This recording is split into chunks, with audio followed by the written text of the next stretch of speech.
My and I mean Charles more your business. Yep. More your business pa. But I don't know, say we are Charles in it na maybe sawi. Last season. Meaning so offer Chelsea supporters bear 5 and not 10 age na wa.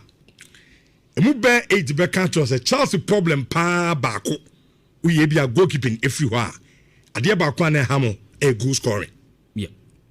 Enti yewram what this season we no na yenum binim say Chelsea be augmente ya be wie dwumadie no awo fie ebra yatena se na eden nsem nyina no ede bramo awo dwumadie no so maka chom say dwumadie no ye stream o baby mienu first one oko Facebook na wabo insurance 4.5 FM ade a share o search engine ho so na fe ayaba na fe won so timi aye part of the show oko YouTuber honso bo Nhyira TV na eja message no ho LIVESTREAM de ekọ amene ye ba messages amode abani nyina no both Facebook and na YouTube na na benya botre na yakenkan enso etimi at the amamwe the Thursday edition of Nhyira Digital Passports and na etinkonyama ye and so ebremo na yenshasem free eyenkofo nkroso Real Madrid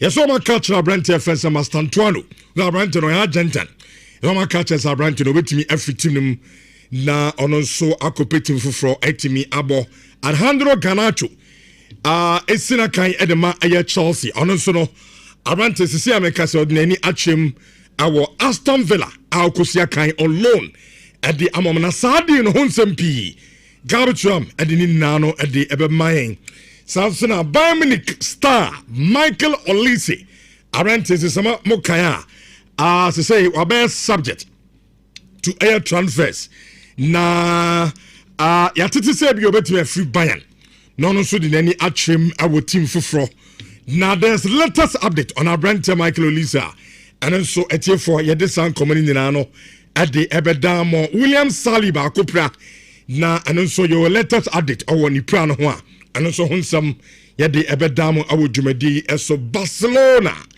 amo goalkeeper IFN se Tektergen anonso ye say or journey Ayas Boboku no on loan no so akope bi enso adawo ha anonso honsam no anono na fe ye nyakwa befie abedifie enso enkomo no anra car president Dr. Patrick Mochepe and so in central for Asia after say African dina ye ko see akan and so awo aye work up no and so say na hona opening din sempi e de atoja ase aye ne ya because afi work up no bia hu say African countries ye boy homoden pa ben ya say ni na mu no enema antimi ankoye amfama aye Africa but also are proud. In fact, quite fast to see a kind of Ajide say, in the next air World Cup and say to me and Yamaya, African country, ever to me at the World Cup and so no at the SC yet now so now and calf a confirm send yame a yardoma women's Afcon ever so no we no and so at the $2 million and now on also the coffee say otimi a winnie a women's Afcon and so it is and now so and it's MP. And Dr. Patrice Mochepe and so the two Dani na Yakoba na yabedi hunkomo etimi at the amamo visa many more and so we be ha ya share musu say ho bi so ababa dwumadi so na enini na no edin komo no and so etimi at the amamo nti Yakoba na dia no abeto and somehow do ene eda pro so and so awo dwumadi nemum gise LIVESTREAM ka bi the foreigner edi akwamne ne ba na ye ba abdafo atena se na ewransem no atimi adi amama Richard ni ekwamne ni aba good morning sa department no na ma solve that problem men kasa Chelsea ni strikers here because anya hweja Pedro ho Magayi wo ho Liam Delap ho Nicholas Jackson so ababak ono yenim se bi obesti anase onzia but then we players we nyina few as na make no chance problem baako e goal scoring but transfers na yet titini nyina no and share then to see Chelsea copet creme strike beer or katana nuclear born or baby go post see about to you okay with players and Boboy. That's a very good question and a very good assessment of the situation, Rich. And I'm very happy to say what this assembly about. Now, look at Chelsea very well. One of the biggest issues with Chelsea, undoubtedly, is goal scoring. And I agree with you perfectly on what you have just said. But Rich, to solve that problem, you don't just go and pluck a striker from the market and come and fill that void.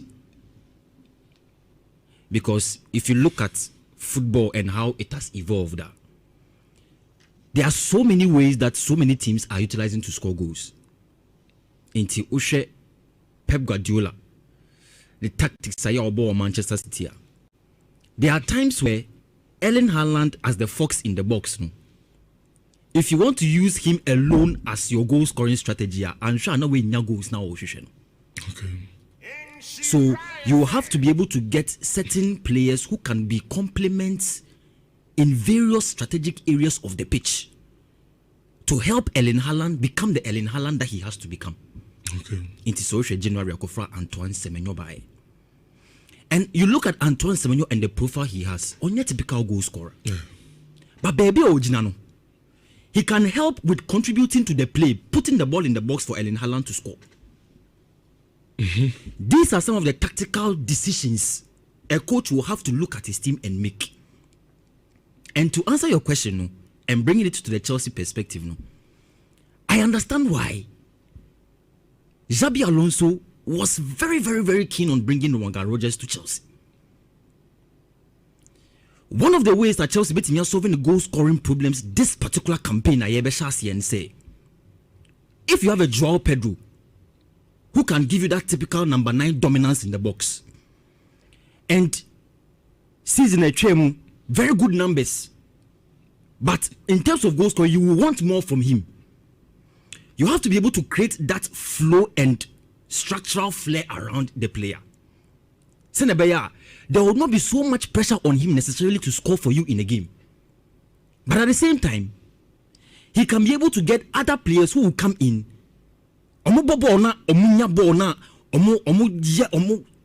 Strategies to score goals. Now you will get something from them. And that is what Morgan Rogers will give you. Because look at Morgan Rogers. The flair is there. The dominance is there. The physical ability is also there. Into Udine can set up and you play him as a number 10, either on the right or on the left or in the middle. He's not only giving you the chances creation ability, but he's also playing as a player who can feed through the channels and help liberate players like Joao Pedro to score the goals. And this is the approach. Okay. Because if you look at the players that Chelsea want to sell now in Alejandro Garnacho and in Nicolas Jackson, both of them have something about them that doesn't help them to focus and concentrate on the goal scoring that they have to do. We have Nicolas Jackson alone. There are times where there are clear goal scoring opportunities. Nicolas Jackson will just, and you need that consistency from the players on the pitch. When you have consistency now, Rich, it is difficult to win your games. And if you cannot win your games, it is difficult to win titles. And Chelsea now, without the European football that they will play this season, there's enough time for Xabi Alonso to assemble a squad and then bind them with the right culture. Because, Rich, you agree with me that one of the easiest things for every manager to do is to coach. But if I go and do a license B course, UEFA, now me see all the necessary rudiments of coaching. Now me free on me kobo a full season with Jan van der Bayer Leverkusen, and I'm able to go that full season without losing a game in the league. It shows I'm an elite manager. True or false? That's an elite manager's, status. Yeah. But to move from Bayer Leverkusen, go and manage Real Madrid, and then now come to Chelsea. Rich, these are all different countries. These are all different dynamics. And even though the coaching ability will not instantly leave you, it will be there. But the thing is that every club has their own culture. Xabi Alonso, the biggest task right now, and they say, even even though he's assembling players and buying them for very huge sums of money, bringing them into the team, Morgan Rogers, he's now the most expensive British player on record. What you need to do is you need to bind them with the right culture. And what is the right culture? Say, Minim Sawatia, yes, Morgan Rogers buy, it's likely he will compete with Cole Palmer. And I disagree. Cole Palmer. Yeah. Minim Sawatia has them there. Because you look at the two players, in terms of that creative number 10 who has flair, ability to drive into the box, create chances, shoot at goal, both of them have very, very similar traits. But Rich, the catch is that both players have the ability to play in one game, in one lineup at the same time and give Chelsea the result that Chelsea needs. Xabi Alonso, the Jumana or also yes, and say he needs to be able to accommodate. Very good. You need to find a way to make sure that the players' egos do not clash. That's not Adam from. Oh, that now say Adam for there. All the players can be your coach. All the players can be Adam for. No, I'm talking about Cole Palmer and Morgan Rogers. But Rich, you also agree with me that in every team, every player wants to justify their selection onto the starting lineup. And there are times where the coach will look at both players and decide, say, okay, I want to start with this one. I want to bench this one. Meanwhile, both players also want to make a case for a reason why they're in the team. Niame Pachani say, Morgan Rogers coming into Chelsea now is coming to accommodate other players who have already been in the system. But the bigger task lies on Xabi Alonso to put these players together, help them understand his philosophy and the drive and Nyema or Peso achieve with Chelsea, and then help them to be able to achieve the results that they have to achieve. Because look, Rich, Chelsea do not have any excuse. And at this point, this will be the third player who has joined Chelsea who is over 100 million. Yeah. After they purchased Enzo Fernandez, over 100 million. There was Moise Caicedo. Enzo 107 million. 107 million pounds. And you can't say Moise Caicedo the NC 115 million. They also have Morgan Rogers now 117 million, making him the most expensive British player on record. So Chelsea have no excuse. And when he said at this point, no, the recruitment is still going on. Yeah. Into the defensive area now, they will buy a few more. But to say they will be sano, that is what I can give to you now. Chelsea may not go and pick a typical striker number 9. Say Branebe boy. Now you go for a Liam Delap. Ekosi yesing. Obai wabe bo wata unhudi oye ojina pole ni no abobo no na eko baby. So I understand. Maybe the model. Oh no, but the lab. Oh, share the way we sit here now. Yeah. We have time. Okay. Oh, Chelsea. On your players now buy na no. You hit the ground running. NC. As our players now or learning curve no suntino. It will take some time. So that is where I also agree with you. And it comes back to the culture American wants him. Because I don't know the mentality with which Xabi Alonso would want to train his players. But at the end of the day, so being results now, it will be dependent on the kind of communication he has with the players and the sort of demand that obe every star players no. In this Liam Delap mpuno obe kase obe the number 1 striker. What is his demand from Liam Delap? Obe man the target say you are supposed to score 10 goals in the season, and now I say obe man a different role. Say oh you're number 9, but always make sure that you are also looking out for other players who can enter the box and score. What will be his responsibility? So that is the answer to the question. Okay. The culture that Chelsea need to keep, and also the assembling of players. I will say Xabi Alonso year and make sure that he gets the best out of them. But Rich, I think there are other things that are happening in the transfer market as far as coaches are concerned. In Timothy Gabi's story, Pep Guardiola, on the director general, that's the technical director, of France, Italy for Football Association, that is Paolo Maldini Akasa, and they want to bring him on board to come and coach a Italian national team. I think this is a very big deal, in the sense that Italy national team now, they have failed to qualify for 3 successive FIFA World Cups. 3 successive FIFA World Cups. For a national team that won the 2006 FIFA World Cup, everyone would have expected said they will grow from strength to strength. But Italy for football is in serious decline. And in your national team, look at the league as even well. even on clubs and the ground, now on by Europa. Yes, they are not able to. Ebia we Inter now saying Omoya Dia Kakra our the Champions League. Yeah. The lives of AC Milan. Omwa de Pirim so many the custodians about the UEFA Champions League. Omunim na nisu no boni ade no. Yeah. Is on by Europa omunya ade. Napoli. Yeah. Atlanta, so teams they are not performing. And it's a very big thing. And I think that if they are able to speak to Pep Guardiola to bring him a Bebo, because when we meeting, it took them 3 days. 3 days meeting in Barcelona. Wow. Just to speak to the man. So it tells you, say, the discussions that are going on, no, if you don't take care, maybe there may be an agreement, maybe possibly, you never know what will happen, but Pep Guardiola has his stance, he's speaking to them. But I really think that Pep Guardiola going there, no, ain't difficult for him because he speaks very fluent Italian. In 2001 to 2003, Obama Brescia or Italy Kromuho. So I don't think it will be a big deal, except that they will have to agree because it means, say, when he's coming on board, the expectation from him will be very hefty. Qualify for next World Cup and even the Euros and then most of the other things that are going to happen. But the question is that will he be able to perform? Because Pep Guardiola won't coach club team that. He has been a very dominant manager in the Premier League, winning with Manchester City 4 in a row. Very spectacular manager at club level. And the philosophy as a coach. Yeah. And the Italian football DNA. Yes. Is it going to match? A match. A tally. Big question. Because who's a Pep call Bayern? Yeah. Adia Bakwa Germans and the drew maybe no money problem. No? Yeah. I must say the German game now so Osasano. Yeah.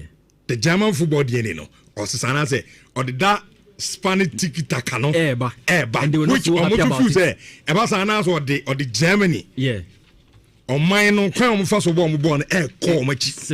And that is one of the big issues. So I don't know say Italians no more consider Sanya Mani na. So papa no ba no in the football philosophy. They understanding about the game. Yeah.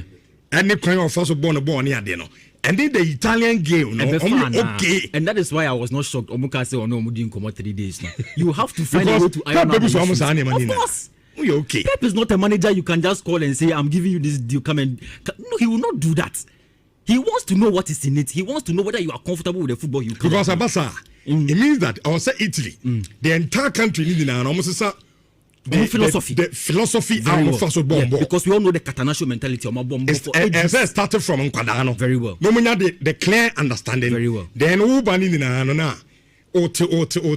So I don't know, but anyway, interesting times ahead. And so ABC Akobat. Minim ebia ayibina minim komoni the only other thing is that Zinedine Zidane we are confirming no, but the unveiling will happen in the next few days. Okay, until you will sign that deal for a French national team no, but that also brings the question. A very successful manager at club level, a farm on one national team level, and so on. We live to see all of those things. And Rich, I think in the coming days, no more transfer stories are coming out. No problem. Until we will see how the season begins. Okay. I know Joshua Holutu, and at your format in Canin 104.5. We had the midweek edition of Inshna the Guitar Passports, and it's in Konyama, the MRB to be my realness. Yep. More your business power, but I don't know, sir. We are Charles in it in Amibusawi. Last season, meaning so offer Chelsea supporters bear 5 and not 10 age in a while. And we bear 8 back country as a Chelsea problem pa bako. We be a goalkeeping everywhere. Adia bakwane hamo a goal scoring. Yeah. Enti ye ramo this season we no. Na yenum binim say Chelsea bear augmented sad department no. Na mas mintiu transfer kakra na fi. Transfer is after. Ground unche da nya you on. After any start okay. One getting wo manone ne the ambassador me di one and command pay. First of all,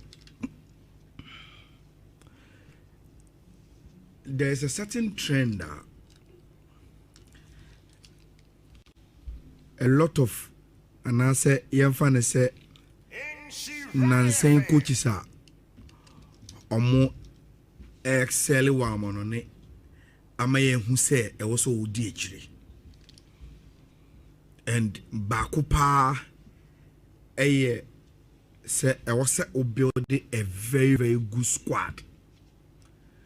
Not just having a first 11 or winning bobo. But I was a squad no depth no. A mudo na a quality enough. Our tata share say no. When Odi second to Pep. Ora friend of your club. I realize here when Oye now going say he will go toe to toe with Ora friend the Pep. Now Obi to say Vengamo during the time Anase Alex Ferguson dominating Premier League, you know. Now omodi aye kasa. But Sir Alex Ferguson didn't care when the Wenger was ranting about Sika, yes, spending, recruitment, any players are boarding. Sir Alex Ferguson was buying, building a squad, rotating them to win whatever he needed to win. At the end of the day, he was successful. Inti. So we say Premier League na. So we Spanish La Liga na. We compete on all fronts. One thing I be there the perfect CA, and he said you really need to build a very, very good squad, not just a first 11. Good, very, very good depth squad. I think that is one of the reasons why I am happy Ore friend Xabi Alonso is bringing Rodgers on board. Yeah, have a discussion where be when Mikel Arteta brought Eze. I say Eze ni him so number 10 or Crystal Palace. But over Arsenal team ni mo omo number 10 and omo captain Martin Odegaard enti Eze bebo he. But when the Chelsea fans are worried, say oh, now Rodgers here obey obetu Kopama na because Kopama na boy 10. Ono so boy 10 to obey. Have they forgotten about squad? Have they forgotten say Nancy Pame Oboka Kanu pra? Have they forgotten say to raise your team? Say a bedroom pempens will be very competitive. No, you need to introduce competition. Enti Nukre Palmer seems to be the poster boy for Chelsea, but Manintia says will be about 1 year and will be 2. It is very, very good for team. And it is started say within the season, you know. Ni poster boy ni run a team be na or dance be dia. You have someone who can come in and bench him. If you realize say also me pejam me modimbo mu a obi pejam. You can't even at a point in time flirt with other teams. Oh, me son na me support this team we o. Ti me dey mo nya ambitious am dey me jana mako. Okay? You've brought someone. You either play wholeheartedly, 100% concentration, or you go. Someone will come and play. Coaches want control over those things. That is the reason why they will bring your competitor in the team. And it is so everywhere. But in your life, when one man is having some super domineering, I say, on na adwuma no betimi aye so so twa for is oni wa adwuma ni ntimi nkoso se wo mpanyimfo mu wani so ade huna, they will bring someone who will compete you, who will make you realize say oni wa adwuma no betimi aye. Enti I love whatever the intention of Uriah friend Xabi Alonso in bringing Abranti friend Rodgers. He brings on board quality, depth, competition, any building squad and kasa. That is what you need to conquer. Now, in England, Saudi required and can you debate him? Look at the number of competitions are England on ball. Your best players can play all the competitions. There are some times you will need to rotate from a private Bemni. It is very, very good. Rodgers Abba. And I think that is one transfer at Chelsea. At least there's a statement a back is our transfer now or more ayeno. Now, as my best I make a pie and is this any baby I may do biano, you can just take me off. And a FIFA be posti as a branch of a Uriah Feno de la Fronte. Ababe manager or the oldest to have won the World Cup. Na mihuye na emefe na maniaji. Now, even though he is the oldest, say Odene bar into the category of coaches or magic the World Cup, he is the newest baby. I'll be joining. But Rich, omo munim de la Fronte eni muni pa. Na min kabebre, I will share just this example. Then I move on to conclude on Asama Besameka. Unim say in 2017, time Argentina coach Scaloni, the coaching course, no, Nat de la Fonte was his instructor.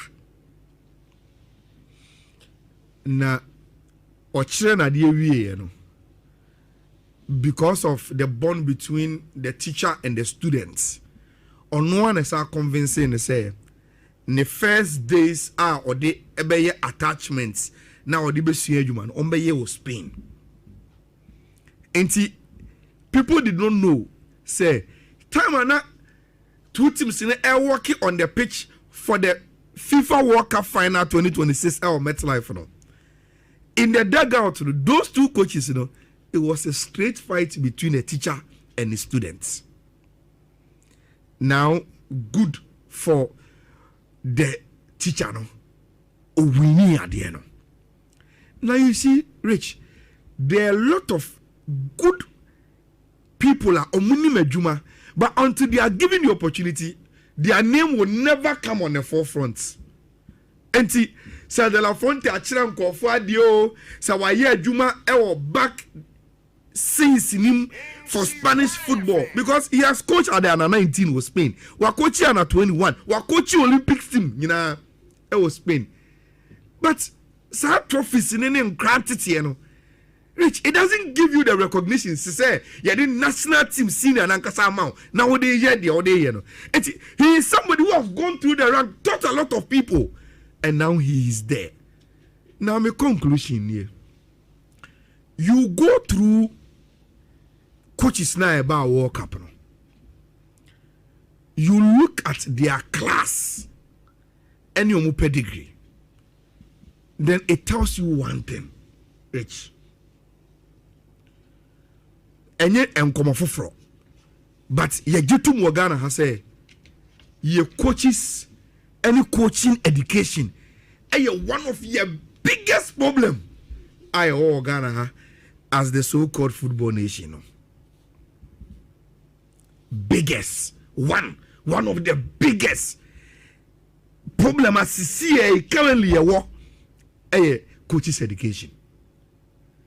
Now Ghana na nkasano eto de bia Rich ababoni ye boku ye chia na ase boku ye nim because ye nyini no when we became interested in football in Ghana, reading the football history, Rich, as at the time of Nkrumah, they were sponsoring potential coaches to go and do courses for Abochire to come and coach your national teams in your football or Mamua.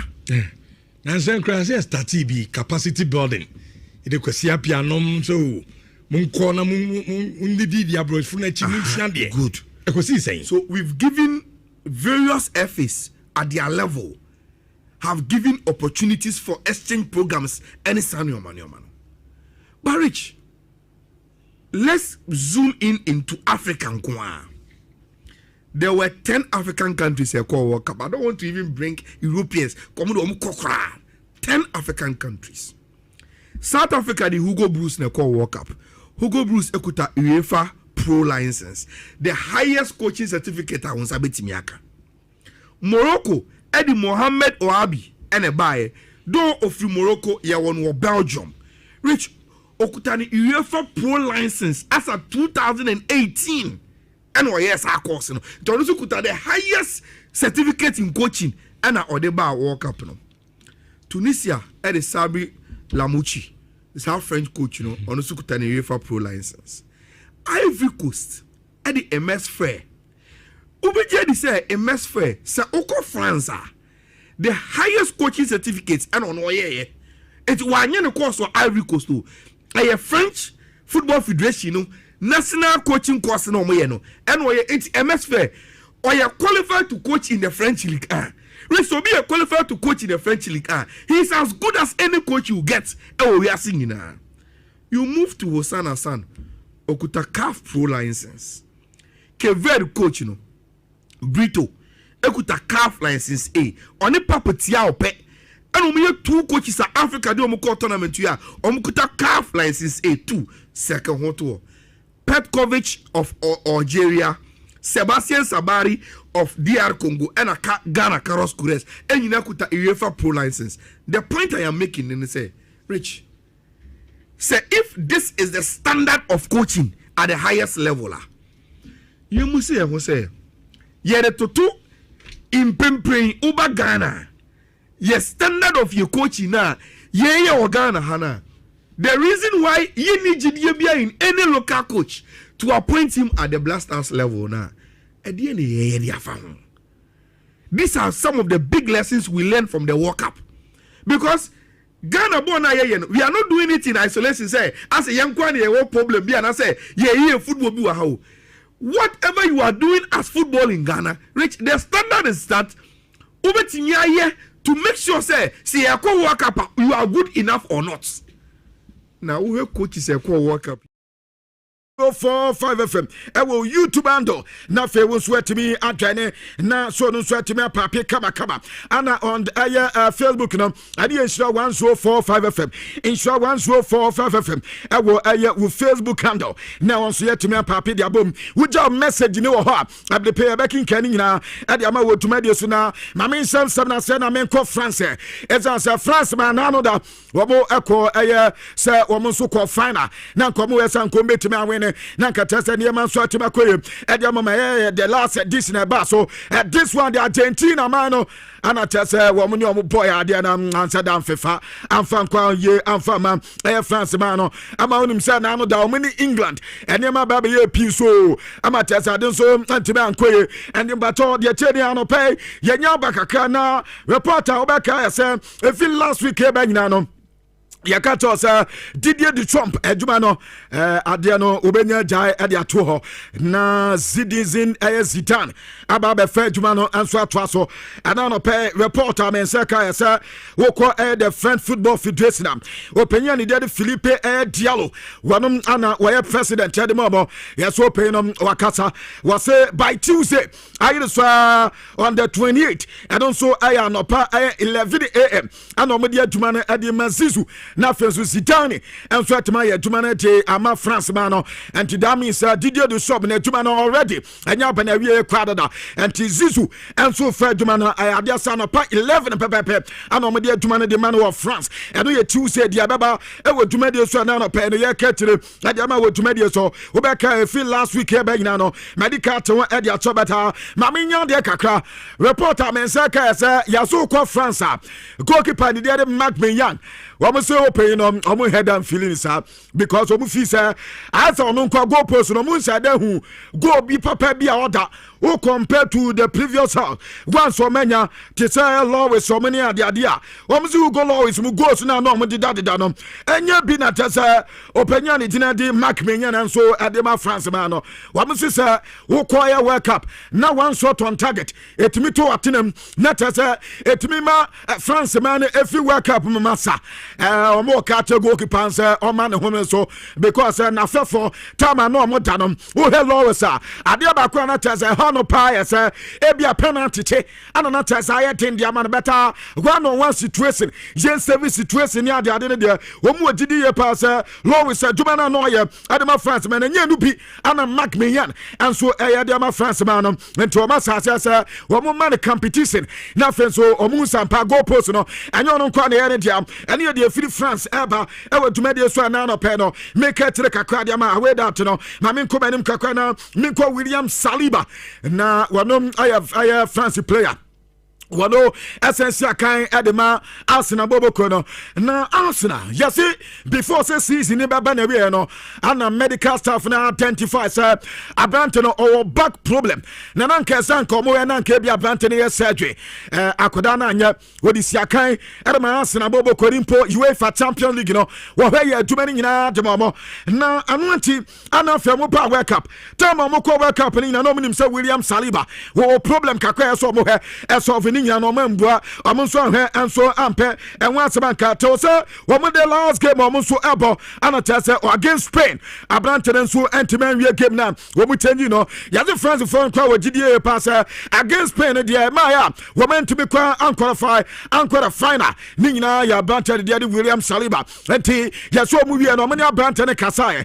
na out to say Abrante be surgery ana se bia Abrante ne surgery reporter men say ka say wo mo say nya de so be Abrante na surgery better womo enso man rehabilitation program betumi abo Abrante ni pa but yase anu na better pa ansa na Abrante ni betumi aya back na fully fit wetumi si akan de ma Arsenal adu so wetumi si akan de ma Arsenal ni ya William Saliba and ya statistics na me pato Arsenal the Gunners enya de say William Saliba ani Arsenal and best statistics na ni enkoba kakra mensa eka ewodumade so na Jimmy Vardy ade enkoba kakra de aba Jimmy Vardy si ya mo bianta sa N'Golo Conte na nya France na N'Golo Conte ebeso wosi akan edema mo wa mo so mo enya kola pa wo mu wura mo nyina no N'Golo Conte ka to mo se ono de obekọ Mali na wakwakosi aka dia Mali no na ano na Jimmy Vardy so mukata say kate wo kwa ho na be din so be di World Cup we the France na wo no France for the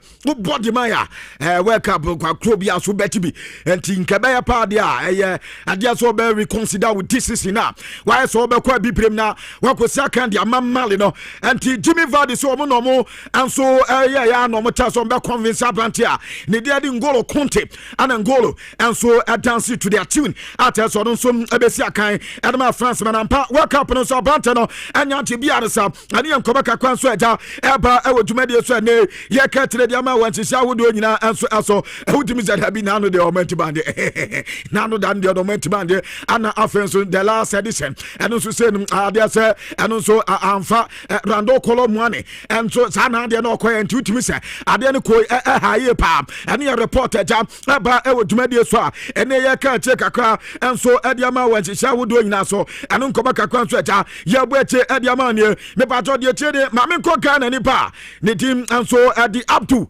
Hakim Sulemana na wa Ghana ni ba national under 20 player no sisia no ye so ko St Mary na ho ana Abrante ne kwakosia kan ediama me no to ma wiewia bibia amatesa akoda no mabuku ni medical sa ene ya wo so officially wo ba na so Abrante na tesa eja wetuma ye tuma kama abi a reporter Abrante di dinadi Abdu Hakim Suleiman Frida Kate adi aba ewodumade so Carlos Enrique Casemiro and so a player of Manchester United na season ni baba na we ana enya ba se Manchester say ne contract ni baba we enya de so betumi nya Abrante no enso ato so biem ti no before season ni ba and the kana Abrante no wo menya koda no kwa wie data and na season ni baba and enti adi say omu wie ababa Abrante no yeso obeko Major League Soccer ebi so obeko Saudi Pro League ebi so obetena Europe ato eno adana enya ba se wanya asane edama Inter Miami boboko no Lionel Messi ana ekwakwisia no muso etimesi aka na eno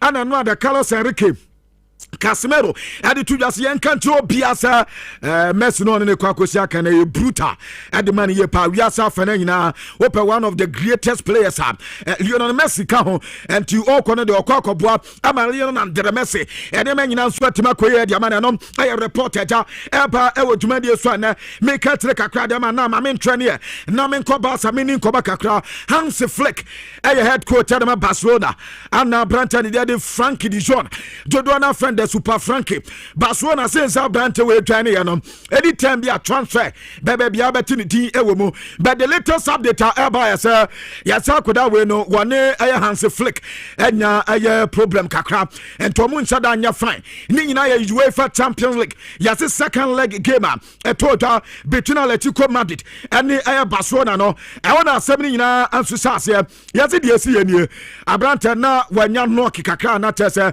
Abrante onya fully fit fit now before the second leg in the baba and you see doctor said Barcelona Eclair Branton said, Sagum no bit man, can be.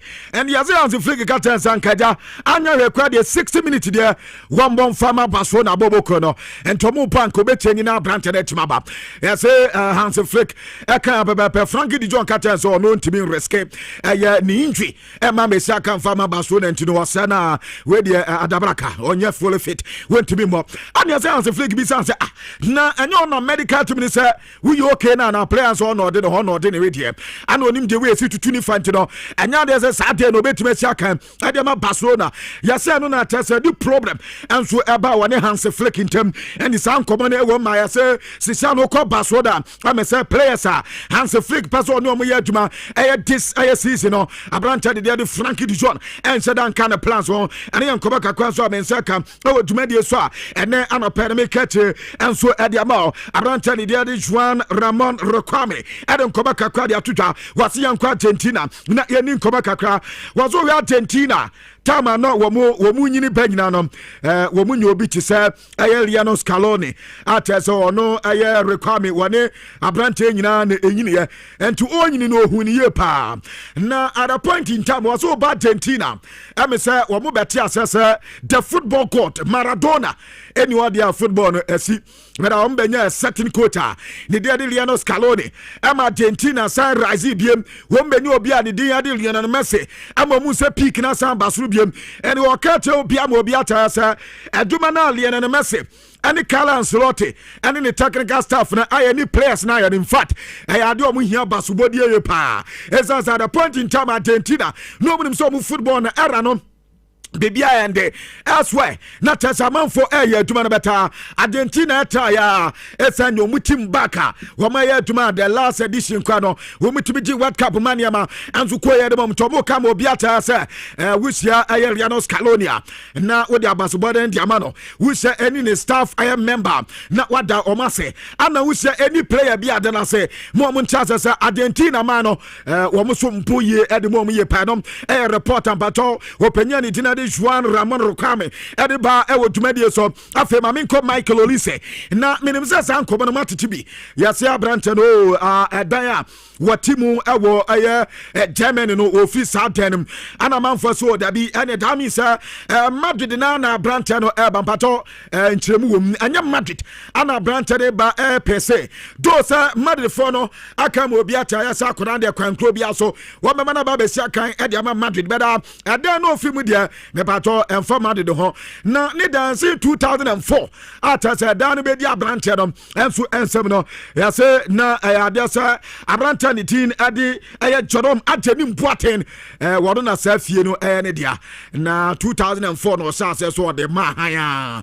ana Michael Olise enso ensa ekan na since Michael Olise ensa kan no abrante na yuswa ya se na no da ana Jodom atemi mpoaten ka Michael Olise se dan no person oton and this Michael Olise nyanye ready so oto de ne dan no oton tinum ade say Olise enso apartment foforo and timati say Michael Olise apartment foforo na say dan no timu wa Germany wo fi den man pato enye say bia ne do no ne mad de wo no ma conclude wo ma wie bibia ntina wo fi sadam na mum no Jero ma tani mpuate ana dan nso ya ne dia ya say wo put on sewsam ane yankoba kakwan so eba e wo dwumade so ene ana pa me ka check akra dem blade bakola one a player edema PSG beta mamenka say Liverpool womani abri pa yes Liverpool asa akenyo mo ho masase edi nkomo akoda de nyame anim ne omone akoda no enso akwakoye enquiries kakra ewe so metime anya brante na empempe ameka say the Liverpool officially wamo emfa bidi bia enyankoe bara yasi pia di force akoda no omru tonso so metima to abrante no with the price bia bana kama na wo bid ni oka ebi ombe no ma consider better so meja abrante na manakwa ejina sika kra team ne adiba and this Liverpool for my adwen sa abrante ni de brade bakola mo pene padia na musika no hwese ebetime dina brane enya sa abrante enya de se monsa ebetime akane no ada me baba katam sa abrante Brantani de Kinsaso Samafiel. Yasia Brantani Koyes Roma. Ama Roma for one the third bid Ebai. And now there's a woman tumo. After second bid Ebai West Ham United and Yantum. Third bid another. And an uncle commitment meeting. Na Kinsaso Samafiel. Etma Kwakosia Kandema AS Roma. Yase bid in a by now Moko Fred. Kinsaso Samafiel. Ekatan said third bid about. Yasa Brantani Katom so on the Oko Saudi. Now on the Saudi for now review. I'm as well Akate Ahila for sir. Woman ready. No Mubuki medicals and Famano. It's as on the Wayana address a Saudi Pro League, no. I'm not been to report. I'm in Saka said a friend Eko Katinan in Monday. Abrante Kwakobia so Ubenya training a team and it didn't Ahilal. A Bobo Korani and Kobaka Kwanso and Ano Peno Medi Abba. I would to media so report I met him as around 65 million pounds. And yes, car, Yazi Crisanzo Samafiel, Wamu Etradiama West Ham United, now Bantansu at me at Johnny Tiba, Nidin Adi Al Air Hilal, and Koma Medi Ebany, now my men twas one of Menquale Jandro Air Ganato, now Okwali Andro Ganato Katia, and now the Mebaba Katos, Yasakodana Becom, and now Aston Villa for Wamama Kodano 4 years contract, now 4 years contract, you know, initially a loan to Anna Branton Kobo, Nani Lono, Yase. Clauses kakra ewomu as a clauses ne ewomu no abranten betime meeting is simple easy sa abranten betime meeting but are obligatory to buy when anya there say bia optional buy sales bi na bia won so be we there o man yansa edema team and there Aston Villa so onya bolo ni wi a kwankro bia so ezo mutimi to abranten de din ade Alejandro Ganato 4 years and o me dia makrate no 50 million euros and yes car we metua dia ma Chelsea do timi say dia Dredio Bruta, I was a coin and non 40 adaja. Wabobo Kakra, yes, 50, and to a loan communicate Chiakakra. Now, after a bass on Betodam, one sent 50 at Yamatose, and the Kobaka Kwaso Menseka, I would to Medio, so Pedro Poro, Mamen Kwakwadana Katia, now, many Kobaka, Pedro Poro, sir, William Sakwadano, Sisano, Wano, Waji, a Wekapu, Nana Medano, Okofi. Ana chese wokoyi na sa yesi before sa we cup ne beba dom o ka tene papa say Spain for kwa wo mbekwa akwaje medal say de bo mbekwa akwaje trophy no e di abanti okoyo omutia na eja ofre ne papa no say opeyi dia yan dia mebo bibia yo okay anti yesi enu ada na chese wade ade ne koye ana eja ne papa je na ode atu no tukom kaba enu ye Pedro Poro enkoba kakra fi akoda no akati edi eba na Guglielmo Vicario wono and so a goalkeeper and so Adima team and the Tottenham Hotspur report I mean second year yes so mo pre-season squad no akoda no may in film one cast squad that means akoda Klobia so on beton Guglielmo Vicario nti report I mean second o ma hasia wo mi din koma so betimi enye team obetima to abrante no enkoba kaka ne yes Madrid wo ma to mo ase o ma kata Franco Mastantuano say wonya du bia onko aha wo mo se pass on beton ne de enya de so on beton no alone till and on person with the mark danti team bia wire ready for air Franco Mastantuano no a long quad out the bar woman so beton not as there be omid in the bama net won so na kwako bolon and your reporter men saka e wo dwumade so me ko Arsenal na makwako di dwuma kakra na yan Monday. Yes, Arsenal for akwa enquiries. Kwara enquiries no mo ye no anya sa de doma wa na omu bisa se eboa ne yese ne ade no yese omu bisa se na mu ha munya akoda na mbeton na yese sa nkomo no na Arsenal fo akode na eno na PG 40 sa no mo se na Rock Nation mo na mo ye agent de ma akoda no yaka cham sa akoda no ye pe no na mo ma manfo bisa na senior ade na yese Rock Nation for na kata PG se omu pe abrante na omu fa bid in famra 100 million wo mo de kwa Klobia so Abi loves the bediatum na Abi Lovezic Epe 120 million euros better Rogness in our Brantenum agency na Kodani Simno Yaso Makate PG say wom do 100 million nkop wom de 100 million kwa team bia ka bia beko akwa kotonte anya de so bia beba no anya kodana ba be din kobo anya reporter men seka e wo tumadi so na no pe no make it the ediama now mamenko team na mu bia me wo ko PG yesi Lewis Enrique ne contract no to 20 30 anon person me de ba de new contract no wɔn say paying adwuma na ɔbɔ de we enye kasa tenten bia wobetumi ayɛ adwuma no kama ɛde ama PSG bobo kontoba ha sɛ edi sankoma maka ne Testegen enso ye goalkeeper adi ama Barca bobo kono na kwabena maka ne Testegen di ni yasi Ayas for ani Barca for di nkomo ana nkomo esanka akoda no betimi atwene wo mo ya na emu ayedin ade ama akoda no yaso mo kodi di nkomo bi ade a wo mo so mo tete yasa anam taxes in sensem bi ntino na ma brante na wa ayedin ade ama say Barcelona for beti ase na akoda na etu etime ko enam sikasem ne ade Barca for so ma so te sa ne mani nyina sikasem ne ade nyoma wiewie ni nyina encha brante na fe akwanya ba o betimi atwene Ayas boboko no na wakwa akoda go post media bomo reporter men say 2 million ano mbetua ade afa ne salary no mchenie 2 million of ne salary no yes Ayas for ne betua de aka bi ade ene ye Barca for ana betua sa sika no ade mama ka de Testegen every weekend month bia ade nkoba ka konso eba ewo duma de so na mame nko Martin Odegaard na Martin Odegaard Arsenal player kwa dia mitini yes Arsenal force wo munyana anka won beton no beta enye gidigidi enye nche emfa ma Arsenal sa tenchina ade so moton branch de jina de Martin Odegaard na de beba Martin Odegaard we free Arsenal pa yes on the is no o ba ha so mototo midfielders ni ade na yes eno ana be force branch out ema branch no antena team and jina de Arsenal bobo konumpim ene reporter men say kan awo dwumadie so but yes Arsenal fan kasa de enya de say da yen se gidigidi edema mo se tincha de so moto Martin Odegaard emom se offer bi ba ska bi ba na ye kama nkwa de ombe se bi ometime ja Martin Odegaard kwan ene yankoba kakra men se kan ye afa me ko be Texas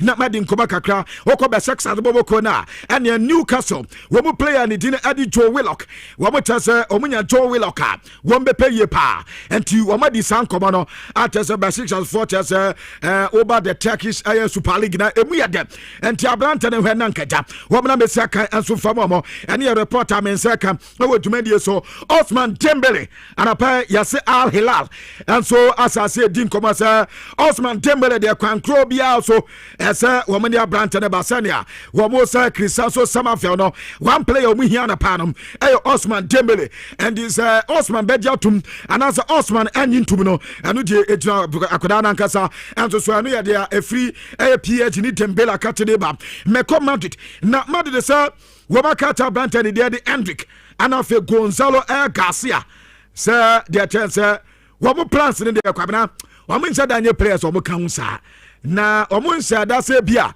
wamo ton brantani no loan ne de wobiba na se loan offer ne kama likely say ombeja Hendrick and as Gonzalo Garcia amana join club bi omunsu be yi omite ene am determine say kam Mark Casado one a player about Barcelona na anapai metitize Barca eno akwa na yeso omo say meeting ase na omini Jorge Mendes and sa meeting no ni nyina yesa Jorge Mendes na agent edema Mark Casado yes Barca for ni opay ni din kobo say bi on betima man the exit way yes Saudi for ni discover and afa oba Europe so other clubs ni bebre enya Mark Casado on be he so mbepe entom so he so betima nya sankobo na ti na afa so opay ni beti ase na ja akoda se koba so meja de kwan am obetima ja akoda ne kwan no ye reporter eba e wo tumadie so na after the World Cup Abraham say players bi wo a omu value apeja ye pa emu ba ko ye abrante de Anthony Gordon na yesi before si abeko World Cup no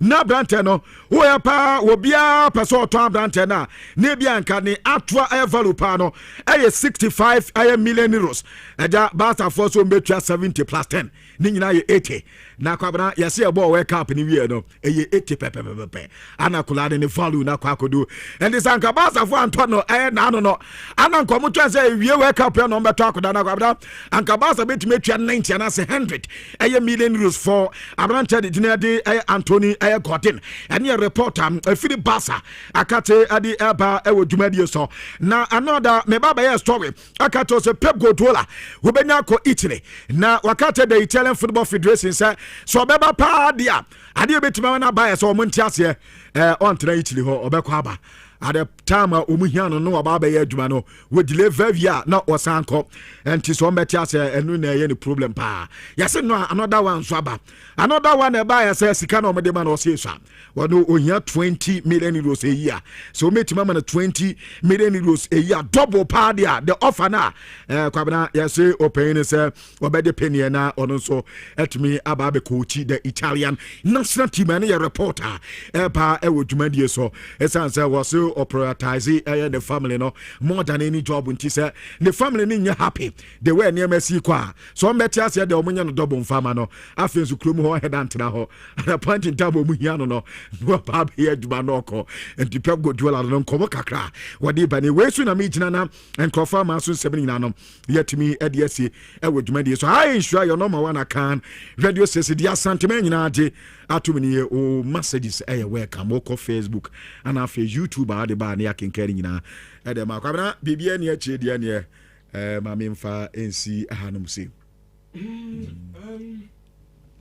Sani pepe em said me on pe so ndo nka so on pe okura na yi no say sometimes obi on control but the demands na be push you away akwa demands ya o ye die so onya na adwen so be adwuma na coach akwa ye adwuma de ama ma so mpese obetina ho coach Ben Kran na Black Stars oba ya I've forgotten the coach yani ankasa ayi kan say Dortmund coach Anansi Okoyi Otuado to grab beje adwuma no fofo no no so ka so ntimi entina because of the Dortmund adwuma no so am for kasa ya am say no bi na Pep and so person yen but anyway I encourage me so insurance 4.5 and you better come up awo dwumadi no so nti join your life awo YouTube Insha TV YouTube Insha TV Oko Facebook Insurance 4.5 FM. Now also I had part of the Thursday edition of Insha Digital Passport Jumedino Ebra. Yetunkonyam na ede mamo messages no mo famrantem na yenkenkan emamo awo Jumedino and so but and then my chance here see bia na utifie onima de pampa open adwuma ko bia no be adwuma na nkaja amatua ukai because we bia akone nam yi nyina no eniema anheda ankoye sese de nyame atie eye ompaibo me pacho anopai de medema and say there's a big company amomo pamade amo asantemantem ha amo pemu a munim adepam madobu pamade to atimi sampa ade ne apama eno so eda no oye saafo ni bia mesrew anwan se obefriend number me de betudwai na no mo adin komo no salary no eye pa onso apese okosua adwuma no so no akonya eda ho ye be fawo na okra de ye be samu alawa na onso de twetwa ho se de bia onso no ho ebetimi aheha wo enenti wani je onso apese on company eye adwuma me pacho o number no eye 0549 528 402 0549 528 402 eno ye number company no betimi afresi CA na from akachom say Richard so me from so na mama me adwuma na me so no mintimi enye eno ye wa onim ade pampacho onim ade pama men kofre na nkonko ha ma dwen so ha wa onim ade pam no ona yese frɛ eye sa number no sa so no ba bia a wutie me na utirimi ni ebubu so ho amase say wan kasare on want me say animonyama ne kutawa asoba no kwa na e compacho me kamfo eye amuzu hair food ena diama ene anopai utopia ebebo papa na etefo amuzu hair food no in fact wa ehwa ewo utirim obu wonu mani time bia behunu bia na ne sada tim na odwudwum isanse emu eya ohene wo apply o tim ni ma me pacho ho ani nyina no ebetu ase e dia ma ho sanso na wo ye bema na wutie me ope waves e wo tim yimnum so sanso na ope so tim yin eya black na eya fa me pacho abuzu hair food na me kamfo e diamanti oba bia okofa nku bi ade twi utiama utirinwi no ni nyina ebubu so me pacho kotobi na tinwi na ebubu na no besan enya no foforo na atimi aye fenso no edi ama udremu cosmetic shop bia ose ope amuzo hair food ni bi na onso timi atobi edi akofie ope dodo tu a okọ Amozu Junction Tafin Share so ya bebre awo ha on sabetimi akabi enso awo home patro number 0242 955 056 offer number na onomo edi eyenkomo bank de eno ane amanse community bank PLC ene omo maka nyina na adentina me say fausika kosie ewo amanse yenya bank na yenka no kure ni bia bank ni bi wo ho a omo nka no kure aduru sa ho akero na wokɔ isika no kom so ye network no enye so na so di sika na eto de ne hu de be na network na yeye no ma sika no me patcho amanse de anytime bia person use sika bia akonya eda ho obetimi akọ use sika no number 1 obetimi bia account bia so ho savings account current account susu account and a fixed deposit account emu bia no etifo obetimi akọ bie enso obo ho na de enti amese ko no enie me patcho amanse de se bibia si na wo pesika oye salary worker so ho ebi etu a wo kana BBC emergency bi ama sika na wo je ni na asa ama se wajuma kokora ayedin a eno anu so beko kwa anu omntenase omama salary advance na odi atwitwa ho eyi abafie me patcho mo ya asori na mo pesika ankrankre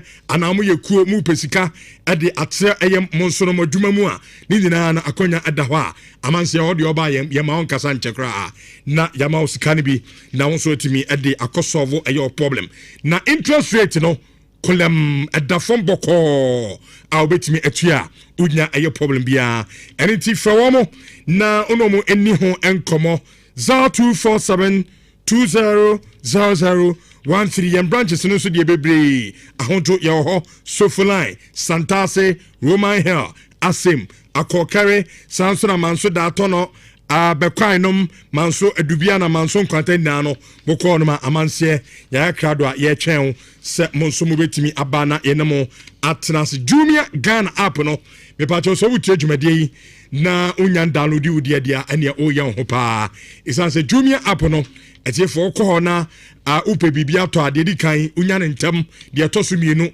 efo papa ena hona zanfo ni ho Jumia de obi antime ye waza so obi wono mo so send sika no bra na me mfa niema no emfa sa no Jumia de me patcho sa niema no ebi eni ho na bibia wo pana asase so atobia oko Jumia app no so a me patcho ebi awo ho a onsu benya bi ato onso a opesa wo ton so ebi wakofa niema ba opesa wo download ana so upload awo eye Jumia app no so na atofo nso timi eba betobi no ni nyina na akonya no eda ho enti de oba ne se o de ofo phone na wako app store ho ana so play store ho na wa download eye app no ye fe no Jumia Ghana wa download app no awo phone so me se bibia wo part bia ana bibia pa so ton bia no akonya eda ho a onso obetimi aye ne kama se se de nyame adom air delivery at the call all the 16 regions and it aya na onso no watimi ahye so kama pa wakotare semra bi ama o skin no wan kasa tim se niam anko yikra o skin na ye basa kanena nka wa o hwe won natural color na ekutawa utumi se na bibia ehyeyie tuntum kama kokonso atimi se hyeyie but se say ama o color ni nyina no aye bibia ho a me pacho koto camel natural selection charger camel natural selection charger na onso efa edware na ebema aye skin no aye fe tuntum kokko ena eba in 6 flavors so and it said ya wa penny bia e sham ena efe hurunso and it no family ni na monyisu aye camel natural selection charger ni bi na onso efa eko aye efie me patro honey and milk no ho rose and air white tea, avocado and papaya, and yawo air alloyed and milk no, and also our coconut and vanilla,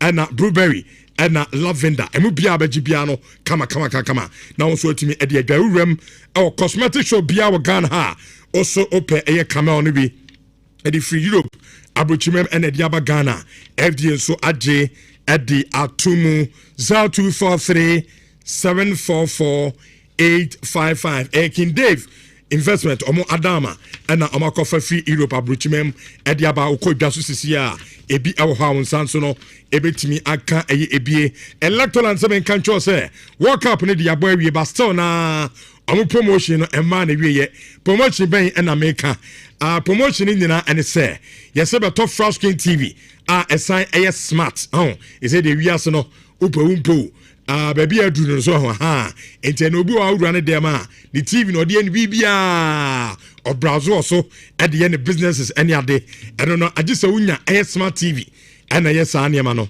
na electoral ne say akɔfa smart TVs ahodoɔ de aba opɛ Samsung TCL anana square on sabetimi akabini atiso to the sense obiara timi tobi as low as 699 enuru 700 cities kaninu ma se de kɔ kanisi kadada ni mu a enuru 7 million obenya flat screen TV e de aboard dem tie ne pa de se obi beba dem now excuse na me TV at said there me sell electroland ne kotobi sisi sense ne picture quality and a sound no ye kama enya no kwa ne ton eba no home appliance bi bia ye yisu ofie ma ne ye bia no me patcho electroland eton bi enti uwrama na Samsung de TCL anana square na onso etimi atobi enso our nationwide de bie ya pro e de ato ho 0503159739 eno eye number me patcho betimi afre na onomo enso ade eye enkomo computer ho adesua de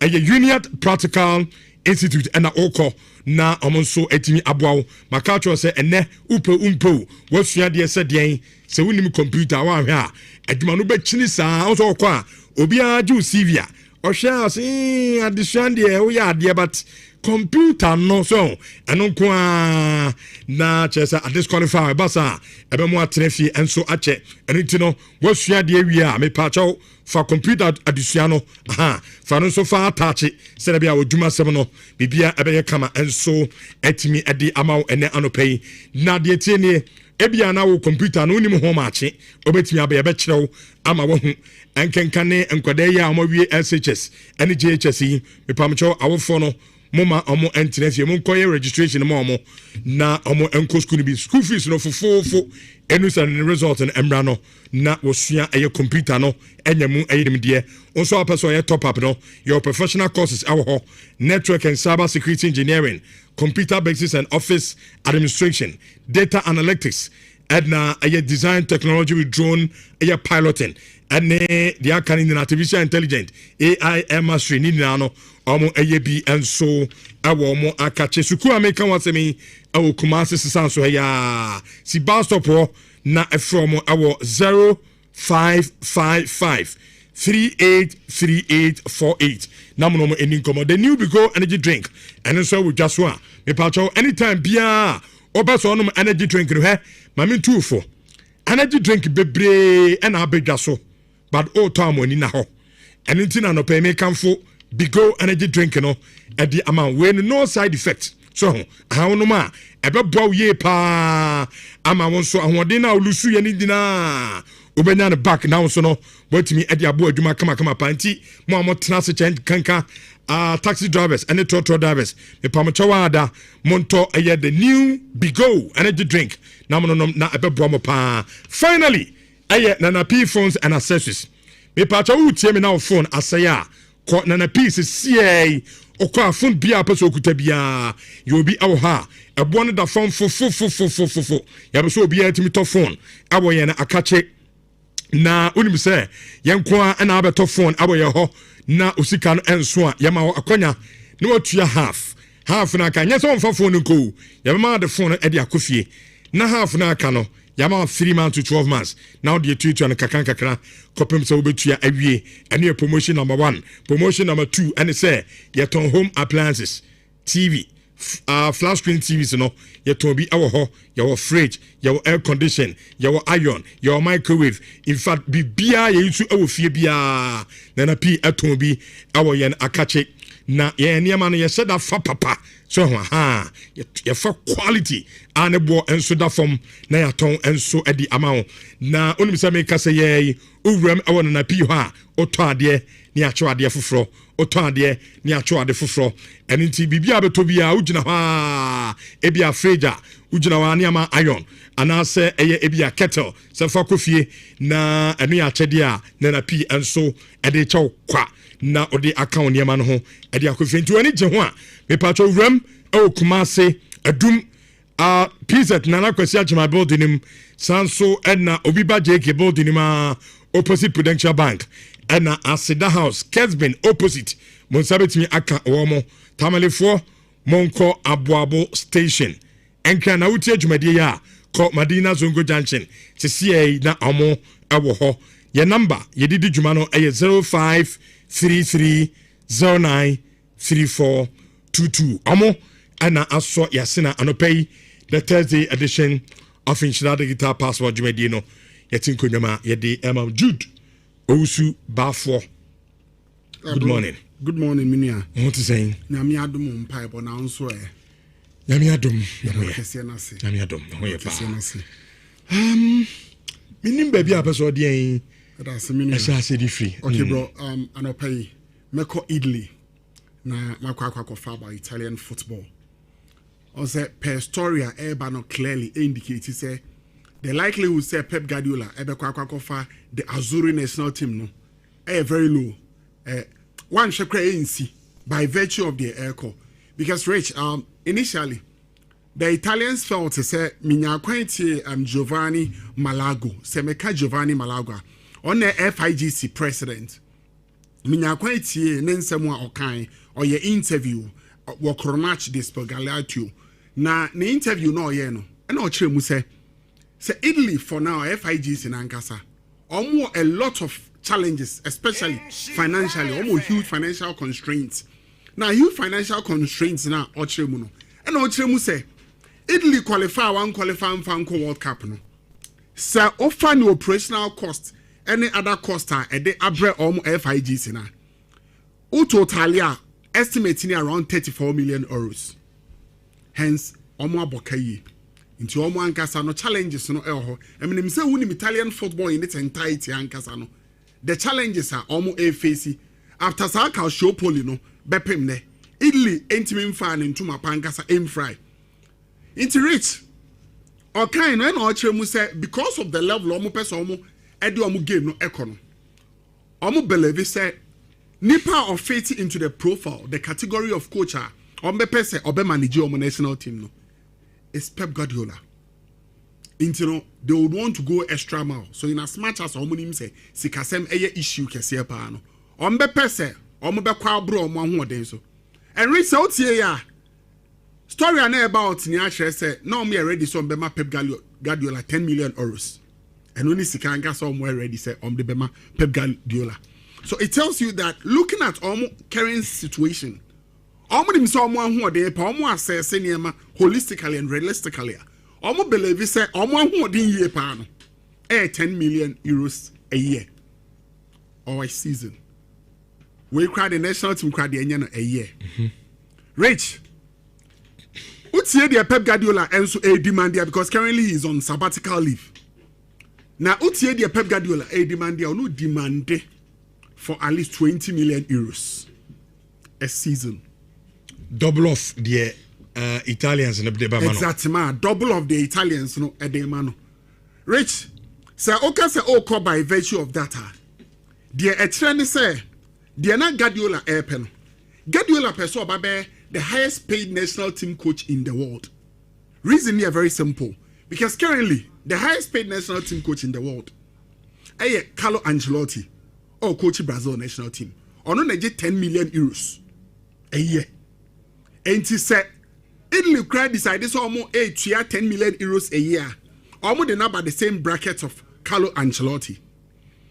And it tells you that really almost appreciate Guardiola level ni.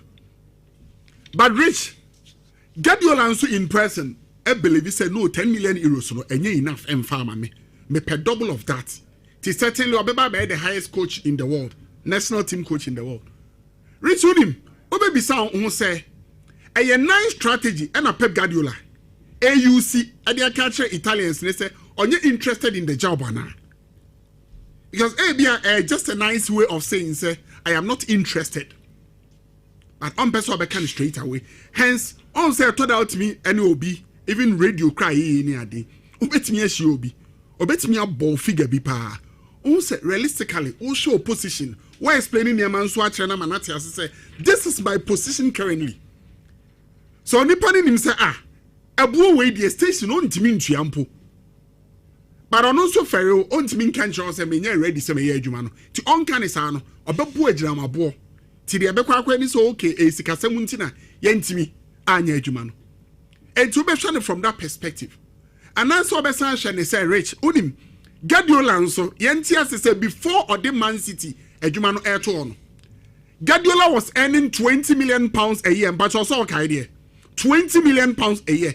So it is also understandable, say, well, by virtue of the fact, say, and son or the Man City, a Jumano air to he was earning £20 million a year. So say, or just that amount, you know, which is around 23 to 24 million euros a year. It's rich. It tells us or bombs are born in a way, no, or no, so he's right. Because rich, or then a certain level. And the number baby any demands a cost through. Because of that level now, we say Obi on £20 million a year. Almost 24 million euros a year. No. Such a person, oh, Kwakwa Pena. Also, who said the also a bit within that bracket. Because rich OTI, baby, away Jume Drew, said you are brand new. And they said your multimedia, ayan in near me year at the mound. What Baba drew a certain stage are saving ube free multimedia and po aqua baby. And you eat that say, Nipani bit me a match up to sa level now. Oh, and now so obey our bros, huh? Because of the brand and everything. And the Myanmar will enjoy. And to know sanity. And to also from that perspective, almost clearly get you like and yes, a beer, a Jumana ompe. And since one conquer Jumana certainly a basic assem. And FIGC president and someone very clear say, our number one priority Pep Guardiola. Because returning say free Guardiola level now. Two coaches Omudi Abamuye Pan, Andre Pello, and Roberto Mancini. Now, you're analyzing here maybe near Shade. So for be say Andre Pello, or Baba Befa Juve, or buying on or Domoje Coppa Italia. No Domoje Super Coppa Italia as well. That is the Italian Super Cup or Domoje and also. And to offer now on the basis of that within 1 year or one season.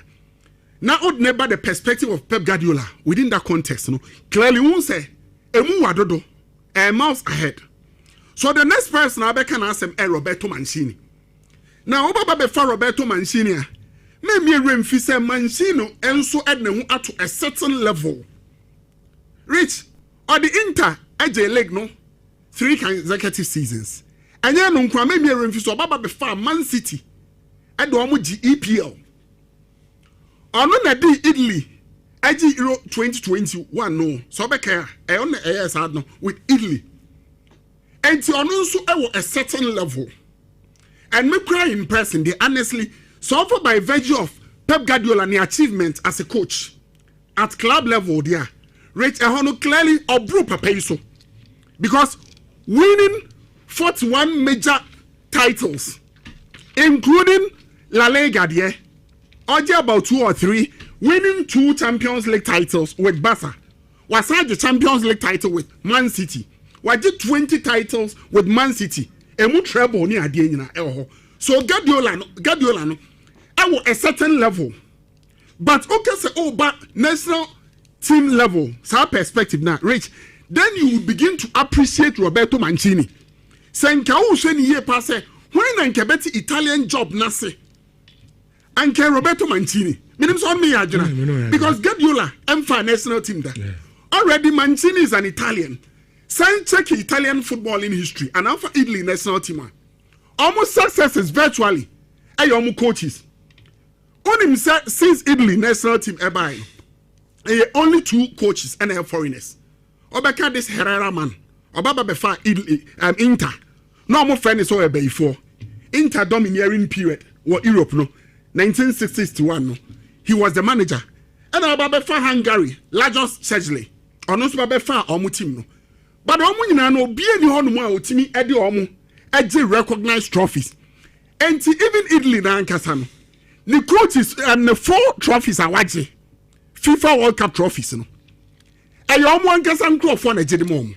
And Omu history, no, Italians run Omu Bra Omu Abon. Almost had any diamond. And Roberto Mancini is an Italian. Rich was also at the point, and I say, Odomu got 37 games unbeaten. And it's also a year, partner. say nye bi omo call ne dopa say Guardiola the name Guardiola no and omo call dopa na because even with Guardiola crano you ask yourself say how are Italians view football son of Guardiola view football said you no person football philosophy. That is the point. And don't put a words apart. Because Rich, we all agree. Say, oh, per one national team above from ye ye pana Italy. The past 3 World Cups are yakunano. Italy quite maybe. At a point, Bosnia and Herzegovina team you move playoff. And you so sad, so clearly. Offer Maximilian, offer our national team level. No? Baby, I reduce your baba bedra. Yenim say above for me ye pa. Hence, I was almost say any ama fofro. Bro, say utie Roberto Baggio. Minya kwan, unse Baggio, and ana ono technical director no. And I later Baggio decided say or the adwuma no to ho. Only reason to the to ho. Reason they to ho no. Na 900 pages. Ba me nko ni nyina mu. Kitwa bi na media ma me highlight. Reason ne ba ko ne say Italy ball na ebono. Try say be invest in grassroots football. Oye no cite Spain as an example. And to me say as part of reasons into pe Guardiola no account or the Spain and a reference point. So said the Spain academies near the invest in no. Try some best side and some person game no. And so back into life no national team no epeja. Just had any year. And ye more say no. No pay top class coaches. And so, and Oshaniama Obobo Swa. Saniamano, Italian football FIGC no, and ready to best Saniamano. And no one before no dear Jumano eto said the direction of Pesa Econo. And cause I dear money and say, bro, Sena by Europana. And Camino name say in time past. Nanka, South America, Argentina, Uruguay, and Brazil. Dominate world football. No. No more reality check no. Nanka Germany. So my point. And Germany and Italy. And then to some extent France. But from Titanidia Nanka Italy, Germany, and an army Sardian. Na England be between 1966 back. Okay. So so sad so more do this level. But rich yakasanya way in idea no musia and no ya part one. Near Sanso Bison said so. The Azuris now in terms of talent. Do they really even have the talent? So even a top class manager. So mama may jumana. Or bet me as Sanya man. So start from the grassroots. That's the point. I started from there. Because only Germany year yes. 2014 World Cup. Exactly. Spain IAB. Spain IAB. France IAB. And now say when you cause audience because what's the idea? First and Italy dominate world football no. Mistake no. Now you about buying top stars every abontine. Okay. Now do aba. Now aba be adwuma. Even last time World Cup no back 2006 no. It was an aging squad virtually now kwa Juve any AC Milan players no. And prepare towards the future. And invest to a grassroots football. Adwuna mass audience so. Enti bro I can't know more bedroom this level. This is the part one. Exactly. Probably you be a part two of it. Exactly, bro. Me know you are 100%. Me Italy for no come here more. You see, financially, we some muscles anyhow. Anyhow, for so no there. Anya Ukrom need you but consider me. Perfect. And also, or to coach. I mean, you understand the Italian game. And already say be more 10 million over to and bro, last coach called J trophy. And return Made.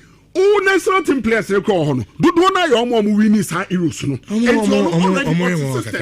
But anyway, that was the part one. So probably we have a part two on it. Na yedin komono etimi edi amama inshawanzo 4.5 FM. Enra car president Dr. Patrice Motsepe. And in central for etimi ACI. Na omudi nkomo bebre ivat nkomo no dodo na no omudi fa World Cup encheye eba na wieye and then the performance of the African countries are so repay Africa as a continent our World Cup no and so ase na opening din some bebre dia tuja no any discussion pa enne me pese have it on the show na yedi eye enkomo from the African perspective because now me can at a point now you didn't come and say and then Africa as a game now you bono from the 60th to 70th minute you need lose concentration as you feel so born now you born baby you're doing this okay you're okay with the result and now if you are set to be you're content with the two no into you need baby and no within the 90 minutes now opponent na tika now we yen at the frame and then the conversation Edra essential for Asia car president ono mo so timi yam person na no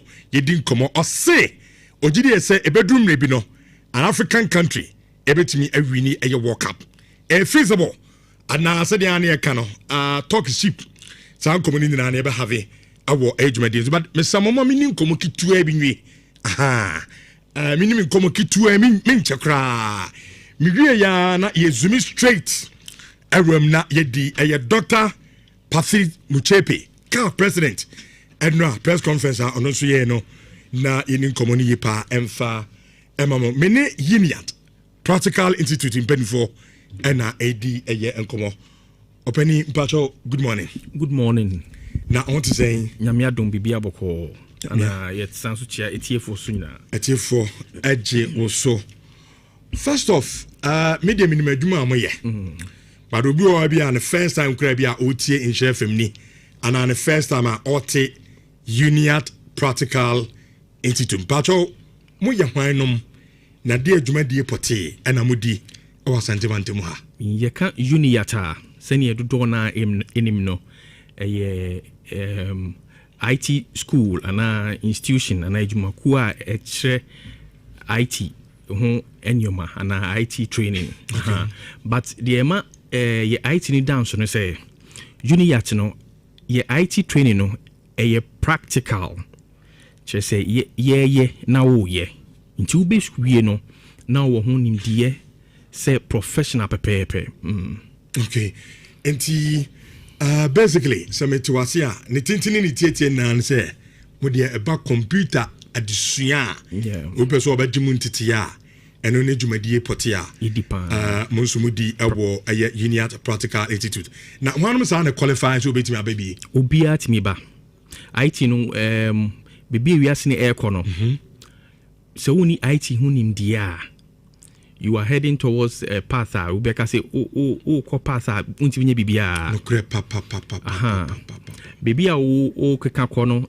bibi a unti nye edwuma bia ase ne wan ko school kra no said the bia obeti AI ho asem obeti cyber security ho asem obeti say ye use phones ye use computers bibia obefe bia private firms any aban yuma ekwo nyinara computer ana ye de boy ho bra nti se woni sa practical skill na o kechire nti obia won akonya se oba Uniat se we secondary school se we university or courses for we university your even specialized courses for be or year IT hojuma and as or year program university program in computer science and computer engineering and information technology and any computer related program be at the tertiary levels also your advanced programs or advanced programs now make any professional programs in internationally certified program say will be or call Uniat on certificate now be need to say will be or call America pepe your CompTIA your CCNA your EC Council certifications ni na ye ho ade kire Uniat ana ye wo mo we secondary school so obi we secondary school your nipa your two categories obi we secondary school person or yes IT ho ko nenim pa etimi ko enim but we won say o secondary school no we nyu obi amana ncheche no nti bia wan ko science related program of secondary school ko home accounts and say general arts and say business or public universities so you see e say science na ma IT or no so timi fa ho e be diploma in information technology I don't know we are obetimi e dia core university pepe akosua IT program bi opese oye ana ye wo secondary school na so no obu ha okoye no otwaba NCP say betimi ni Nhyira University or no so betima be diploma program no Uniat and so be boa no amanetimi akonani makoye IT no university pepe and your competency professional competency programs no and on your friend say Uniat means practical course our babesua no say networking and cyber security or yen practically in academics say software engineering or any practically, say design technology or any practically, say a computer hardware mobile phone technician practically, data analytics practically, obey no na otimi set up his own business and otimi ye ejuma ko bie mu a onim de enye sa afi na okwama ya ko training say yes we or the routers aye ejuma or the softwares aye ejuma or the service BBA pepe why networking why CCTV oni bibia na practical training programs no eno so wo ho and your open programs for mo GHS so e wo ho nti uni ade obia timi ba uni ade yeah and me know ya doing in fact even a radio adwuma say o computer some format about this with me absolutely even so also your content creator exactly san ye mani nyina no onnimu a Edding, yeah. It's computer addition de ne etefo yen kan tuatu amaso. And very very important. Yeah. Me so nim book said den. Exactly. Na baby e wiase no ekono. Onso antimi anko ho bia. Wa hwa e wiase be ko na wa ka kire ho. Nim computer kra yen hwe wenim. Den obi ahwe wenim. Enti mesramo ankoma ayedi mama yem fan serious. Na in na no yen ko na. Se na wo ka no. Se wo fa baby a AI. Akura AI. What are the benefits? So we buy a UPI. Benefit ben ubenya. You say yes, AI a word. AI benefit word, ni be the same. Uba Uniata benefits the door so make us make that boy. But new one idea bano. Say Uba Uniata and found a course na programmer oye. Ubeshia AI. Ekahon, Ubeshia cyber security and also kahon. These two programs no ekahon by all means. AI no. Any the boy who brass is here. Companies be brain na epententema coming because they are competing with each other. Into me training you in AI, I'm training on for in AI. It means ujuma koni ujuma afford by ujuma and very different. And I'm making say you training companies in AI and cyber security so da Into say ko share ujuma ko pay ujuma. Now you see AI, o see AI dey mean I me search ni o ma say Google and there will be any man no. Then on AI then a bit my dear boy yes say what can you do to help us grow? Now what you also question computer. Na so ntimi fa nyetwe. And cyber security so ye ban cyber security a see no the course because of digitization we are not computer into no bibia o computer ne so bibia o computer ne so na ye fa o ama we ejuma company ho no and they say we training AI na hu AI no say na be ya hacker bi ntimi me bun right system ni na say obiti hacker o ka say obi computer si odin na wakwa boru o di network bi aboru na o dey bi because obi a hack computer bi a o hack nipa na o te computer ne chi o defe no obe send link bi ama ana peno akọ click so o click so wa company no nti hackers they hack into humans and I say the human resource nti companies are hold pa be brain training on for in cyber security and AI no because in training wa bit ma be boy ka ayo say we dey fear company nso na another hacker bi and I say nipa bonifo bi anam computer so they send abegu abema na be a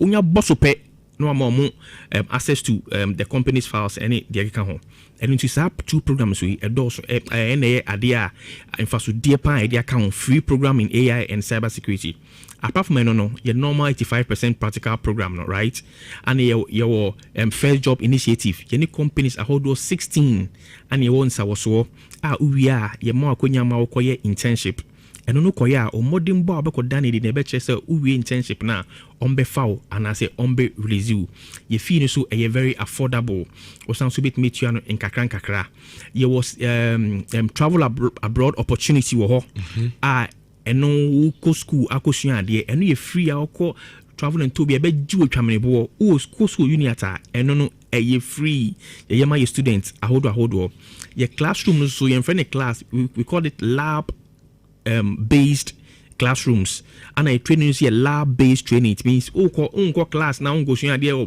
blackboard ni pen now unko show notes a lab now unko say course a ye be a lab the opportunity you can see ye boba adaje ebe eti obi pese oba UPI omra he number ben na onfre na into an command so UPI there ubehu ye ukọ your website ukọ UPI now the school account eno .com UPI now the school account.com UPI no and one in chemu ye Uniat Practical Institute and also bit about uniat.edu.gh ube your ho ube besan switch me afraid your number is 0555 38 48 besun ewu your ho nom your Kumasi yesan so Accra Kumasi your Susan so bus stop wa Susan so bus stop no ufri Chrome na eba ufri Dum ana swami na eba after Ofori Chrome Junction pe the next junction is Susan so and so na we do Maxima Junction kra okay nti e in between Ofori Chrome ni Maxima odu Susan so bus stop bi abekere e hwa na e wo ugina junction so be hu UPI abrosan no ye top high sorry, you also sign so bus stop. You been to the Dynity, a family chapel. You was small office, be maximum MTN office or any no. Okay. I normally confusing for and what percent so get to website and any no. I know you more. They yeah. Okay. But any one school yes small office be all. But school nankasadi also sign so. Okay.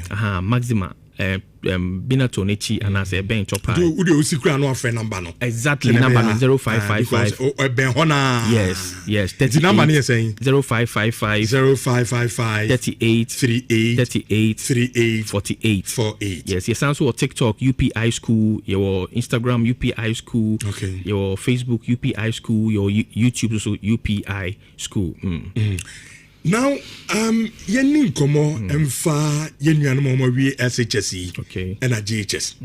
There be am kase se baby wiase ne kono. Digitalization in. Ebe hia senka enkwade ya ebe. Omumu na nkade adesua no beba.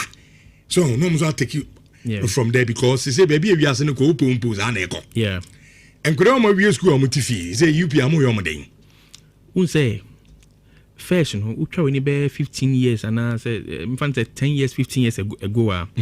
Now, computer and mass say, me time I was secondary school, na phone crying when I young phone. Yes, that time you computer lab. Exactly. Computer near back up. Nipa better. Madam not here one is me and computer no. What computer class is we busa mouse ground Madecro exactly. Mouse ground exactly so. Yeah. Into the new way of computer and technology, a creating new fresh generation of wealth creators. Me a lot of I should speed by through TikTok. Just say who determine now make a decision say obano obey consumer and I say obey producer just say your mom consuming and your mom then creating right. So we have the consumers and the producers.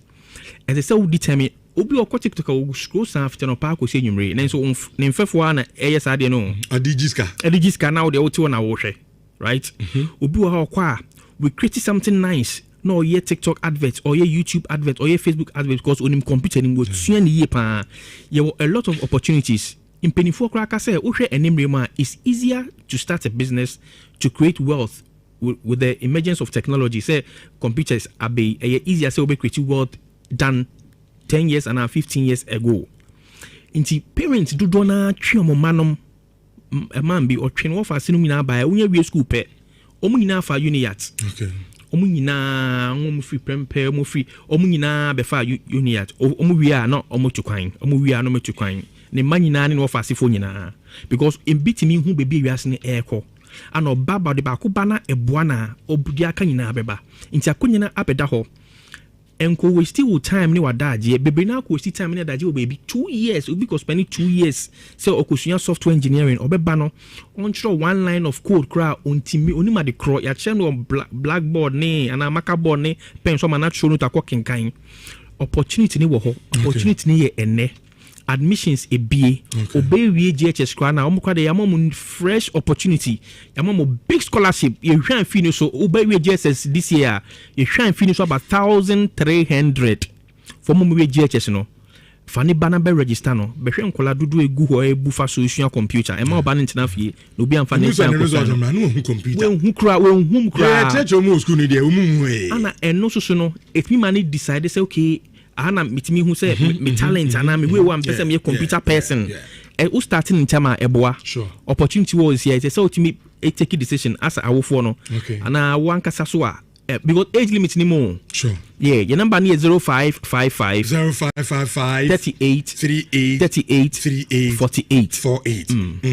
Unions for Yadamase. Yeah, that's so. Na inimsa santima so be ya sutie na omaba ababe so be tiefo umani hiamo.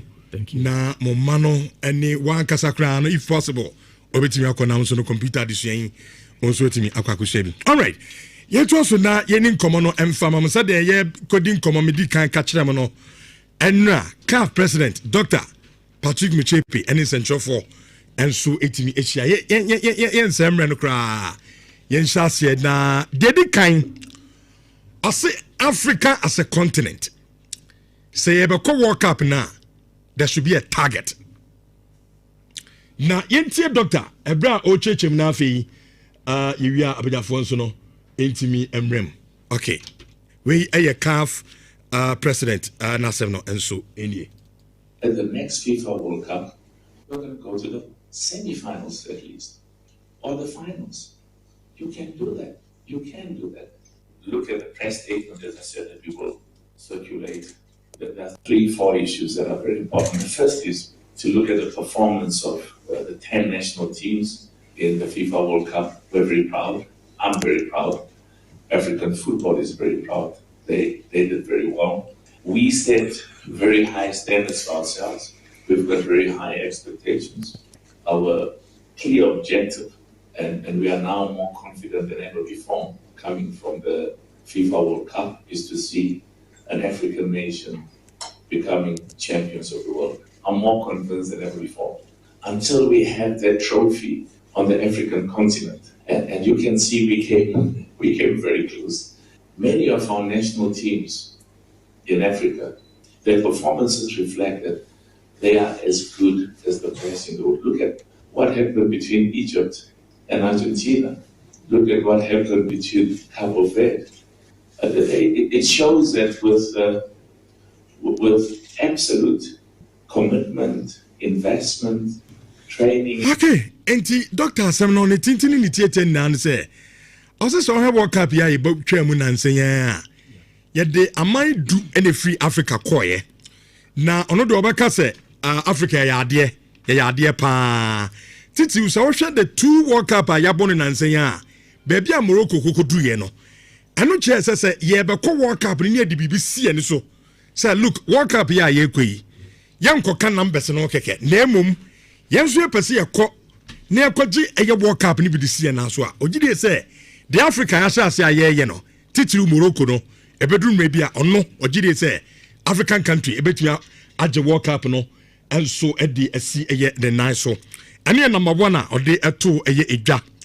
Number 2 or say when into say said no or ka say African country betimi age World Cup edi asi ni na so nti no on person be eye meeting bi na meeting no hwanom sa and omokwa meeting na purpose of the meeting no enso any saying yentie Dr. Patrick Muchepe. We are going to host a meeting. I'm told that Cabo Verde and some other countries want to host that meeting where we are going to invite all of the coaches of the national teams that participated in the FIFA World Cup and others. And we're going to invite football experts, former legends on the continent, the smartest, the brightest, who've played at the highest levels in the world.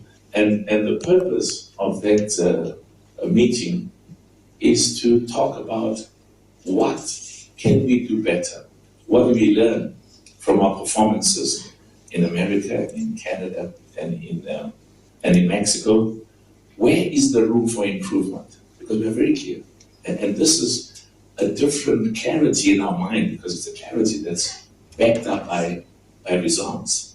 Ghana played well, Cote d'Ivoire played well, Algeria, I mean, as I said, every single one of them. But we've got a clear plan. We've got that AFCON Pamoja next year. Next year will be in there. Okay, and any CAF president no. I say enche, I be minding na no. Ye ba betrans na meeting. Na ya fre enimdifo omo agudi enim stakeholders so coaches. In fact, obia o matter o in football no. Omo nyina be hia.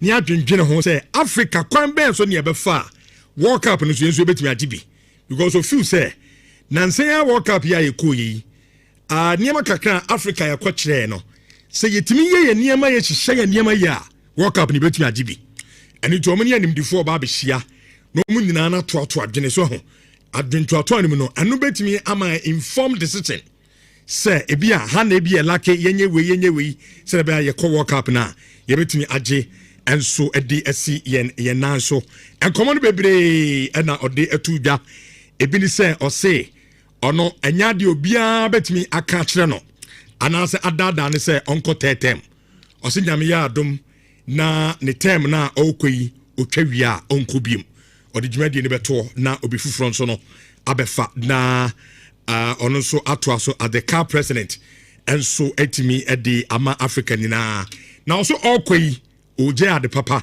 ade yin na odi giant women football afi de obaje ade asini na so no sei na ono so enya yentie ebra eno so na announcement no wadi tudwa na afi yemfa ento aso na abidafo mo so momrem na mo ma chema adwen ewo eye dwumadie no enso emu okay yentie aye car president emphasize that once again, historic day for African football today. The prize money for women's AFCON will be $2 million. That's about 35 million rands. That's for the winner. For the winner, rather.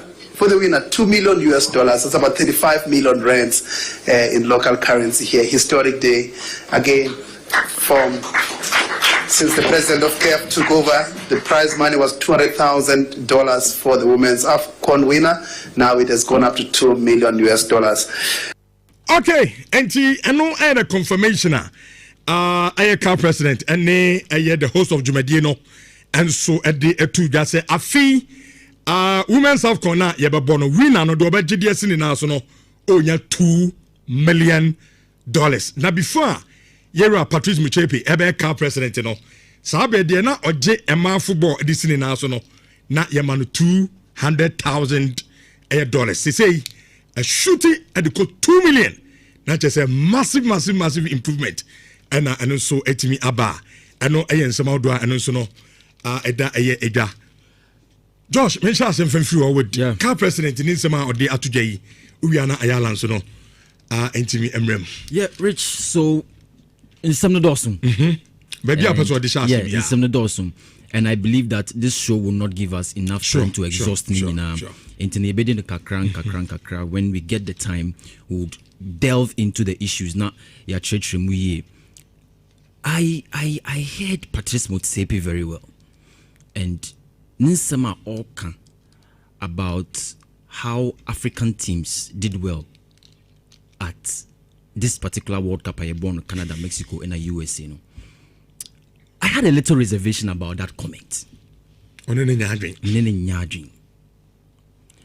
And you know, one of the best things you can do, or maybe say one of the easiest things you can do, is to have that hindsight analysis. Say, "Ebi, I didn't see you na yembeka wansem and propose solutions." You say, okay. If free neko, you be any say, you be any ye, you be sano, you the way beka home. The amount for a stakeholder meeting to try and put things right. And I believe that was what he was doing with this particular press conference. Rich, before the tournament began,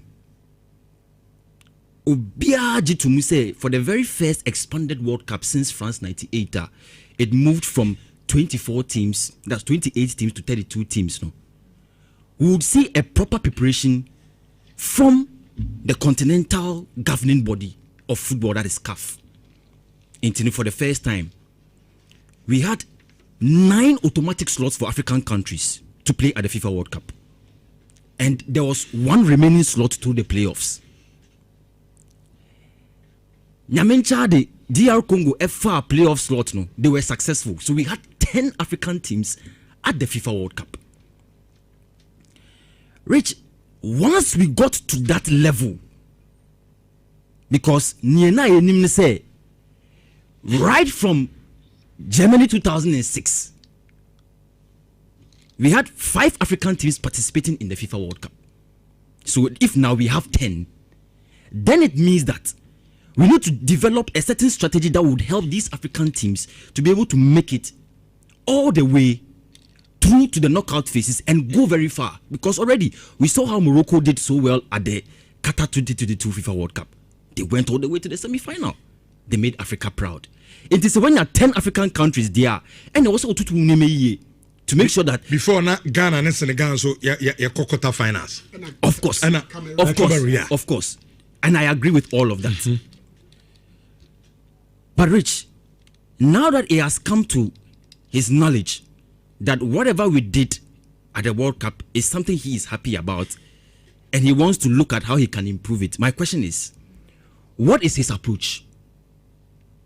Because I believe, say, if before the tournament they were able to have all the meetings that he's talking about, answer the tournament, there would have been a strategy that would have been developed, where the African countries and the African coaches who will meet to have that meeting will say that this is what we have in terms of resources, in terms of squad strength.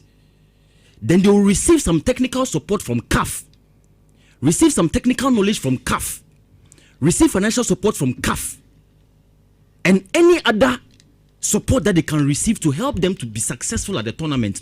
World Cup. Into the hindsight analysis that is being done by Motsepe, I also understand, because now he is trying to diagnose the problem, and nobody can tell me, say, Patrice Motsepe is totally happy about whatever happened, because Rich, in a tournament that is being played by 64 countries, now African countries bear 9 and making out from the group stage to the round of 32. Then before the round of 16, 7 of them fall away. Do you consider that a success story? I don't consider that a success story necessarily. In Kenya, bear 5 going into the round of 16, and Kenya 3 going into the quarterfinal. Then I would agree with what he's saying, that is a success story. But as at now, I don't think so, because Rich, World Cup before this particular tournament, 32 teams and I'm So when you get to the round of 32, to me the tournament has just begun. The tournament has just begun. So if you say that is a success story, I disagree.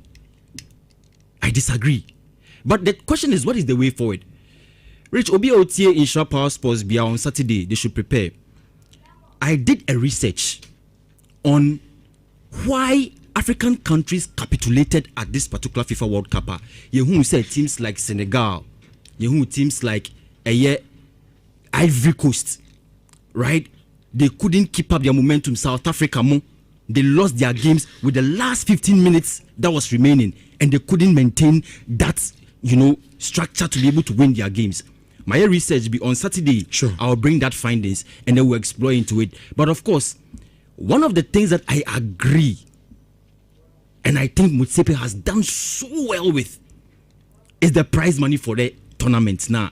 Born on the continent. About the African football, he has done super well. And I will commend him forever for that. Because from $200,000 to $2 million.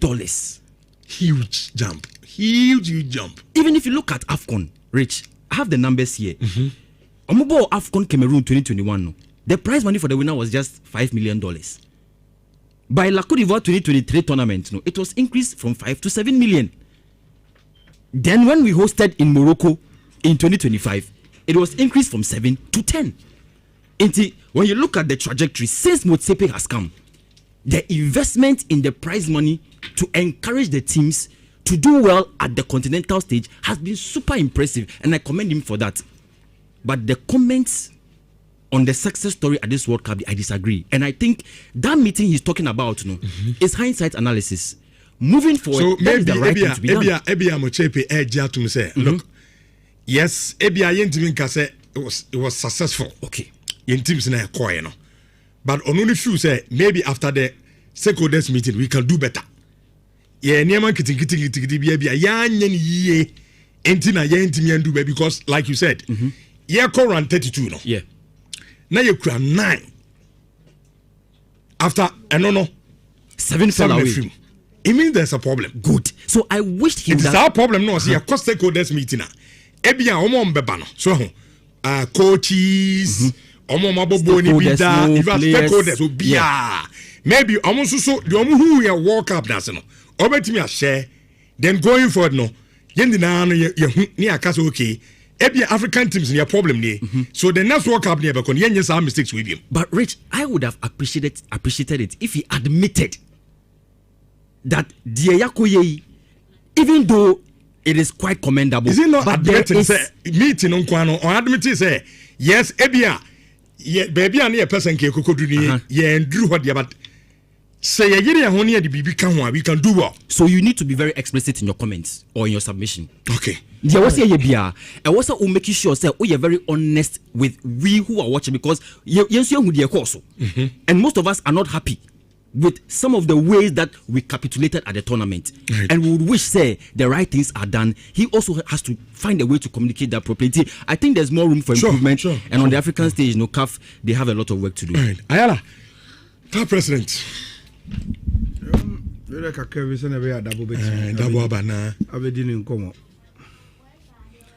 I think that in the history of CAF, Mochepe will go down as probably the best CAF president Ayenya. And I love Nkofoa Omoba Jumedie Swa. They impose their personality. He's a businessman. And Oba, the business aspect of CAF, Obia can bear witness to it. Say improvement, massive. Say what is say what to private jets from South Africa now come meetings via as the CAF president. He's going to negotiate a sponsorship deal. And on negotiating sponsorship deal, we are Obama Bekacho so many sponsor they are too sad away so. Into a free necrono, Sika say and Ababa County, the price money ne Sika me de mamo in participating no a free this level, echo this level.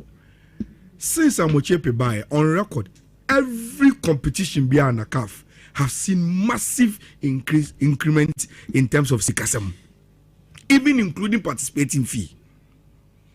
Mbaye, I think I can be 3 days no more start your Mba AFCON. Minimum 16 teams never co participating. When you're crying your $150,000. And he has done very, very well with the commercial aspect of your game. Now, there is a small similarity, and yes, small, it's major. There's a similarity between Oye CAF president and it's Oye Ghana GFA president. Because unim, under you, and Kofua, Rich, they don't really appreciate top administration.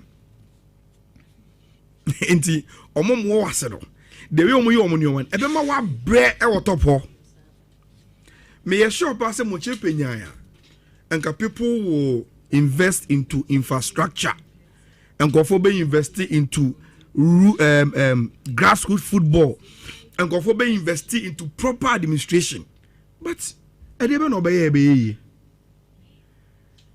enti under him he takes every tournament to Morocco. Because open the best spectacle for the tournament. After Morocco focus on my power, we go see at the Olympic. Yeah, bread the beer Morocco. At the end as a CAF president, what can you do? Infrastructure is in your. You can't do anything about it. In Africa, they we not for them say South Africa. Yes. There is no way Mochepe America check Ghana say Yensi World Class Stadium. And you know also catch and you know also catch Sudan. And you know also catch Equatorial and you know catch African countries and say mo football no money standard stadium. Anya we cry under him.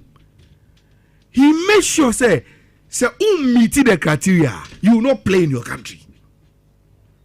And that is the best he can do. Enforcement of these laws. And adding. So where Africa, any the way I pay investments now, it is very, very difficult to be CAF president. And nobody go way. Rich anya crown. Sikana or the competitions in the mono. I didn't also catch member associations, any clubs, any omomuya and CAF. For instance, Sawoye Kotokoye has. Kanina na woko Confederations Cup final no. Nesika na winni den no. Rich say na what say e increase yakobe 800%. And then a catcher will say today, if you are able to enter and do or you get money. Into who also your no may yet Mochepe na say obeso won sade wo koyo no ma yi. Now as the CAF president, what could you have done with Africa more performance at the World Cup? Look, politically, in terms of FIFA world football, you're because you have numbers. Now you leverage on those numbers to get a lot of slots at World Cup. And then what you be 10. 10 they call World Cup no. At the end of Mochepe betting to make sure that Ghana, Senegal, Tunisia, they will qualify to where? What can he do? You qualify on your own merit. Eti what who dey na beche baby akwakodu. Mochepe can do anything about it. Enye bibia dey kwakoshe no. But see about tournament ni wie. Now see, you hold this stakeholders meeting. Na ye ndwundwunu your performance no na ebia baby ejiri say ye here improvement no. Ye gina ndwundwunu. That is the best he can do. He is an administrator on your footballer. He can only think about a new man to see no one so and he say that is the best he can do. He can't go beyond that because I don't know Baba Bono Park so the amount. Now, Rich, are you not so surprised? Say there's an African that thinks like Mochepe to say, look, I want to leave when the applause are high. That will be able to me metina ha me tetem emma the normal CAF politics no me bo me legacy bi amaye bia ngu because me nam mukura sisi ya no omo mbe so medi ma de no me so say bi mo tete me trying to find fault with me it is how me na ensem no wosoro no me ko me de me di me two term ni wi I am off. Say be people will remember me for what I have done and the legacy I bet me building. That is the kind of president you want. Say go be habit me asuana man enka agbena mpasim bia abia mo bom nsem na me come you say anoma oche diaso a ojebo enti he has done his bit. Everybody will remember him. The last thing America say I think said during the tenure as a CAF president and the only problem that disparate committee decision on the AFCON way no. But again, Rich, say enya Africa hani a conspiracy theories di bebrea. Again, a CAF president betimi aye with these independent bodies, no. Because no crane say the disparate committee, appeals committee, and all those independent committees, they are independent of the structure of the political system of CAF. And Gianni Infantino catch a phone. So it's an independent body. It will take a decision. Maybe yeah. And you see, who say your trust issues? Naturally, Africans your trust issues. And see, at the ABS so be influence BB. But in actual sense, if you look at Mochepe, now where the man he is, the way we are conducting him as the CAF president, will he be interested in this controversy? No, he will not. Say, baby, decision never to from council.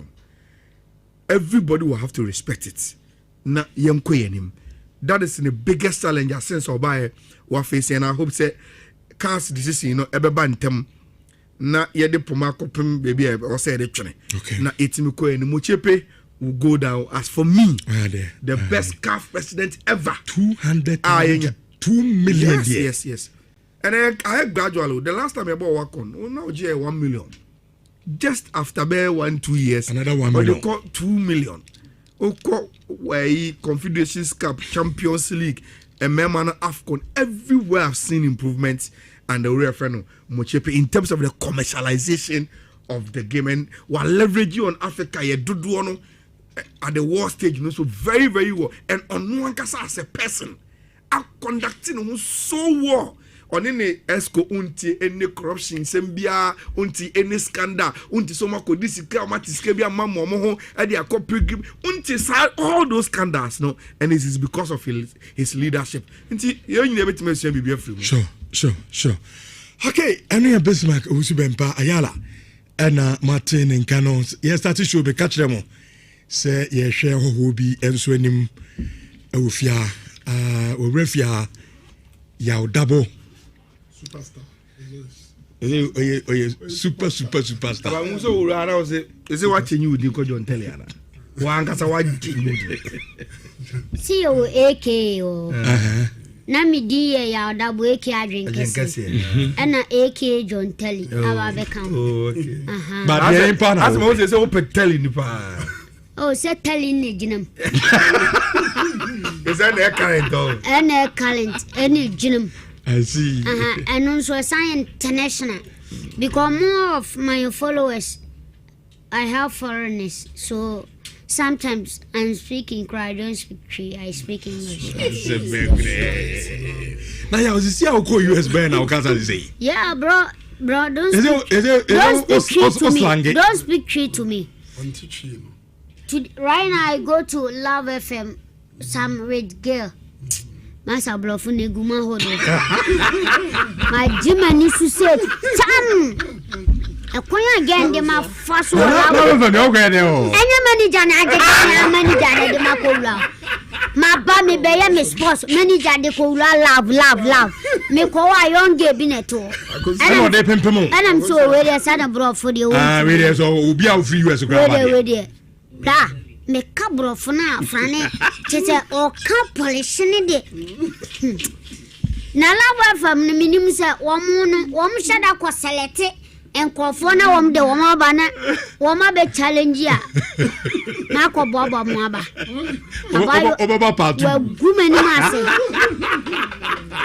sabro funa me kan ye woni proper bro fo pa ho bla ye di aglo se binum ko school ni different ye ni ko different many ayala ya dabo na edi enkomo yamza uba na yendina ya have a discussion on World Cup na etwemen minimisa wo so World Cup ku bi ene yendina no ye hwe kwan a ye be fa so animdi a mu nyina mu ko nyan e World Cup na se ne betimi dia ye Ghana football ofu se okwae no Niama kakra ko hu World Cup na se no dia na person ye tiefu na na share.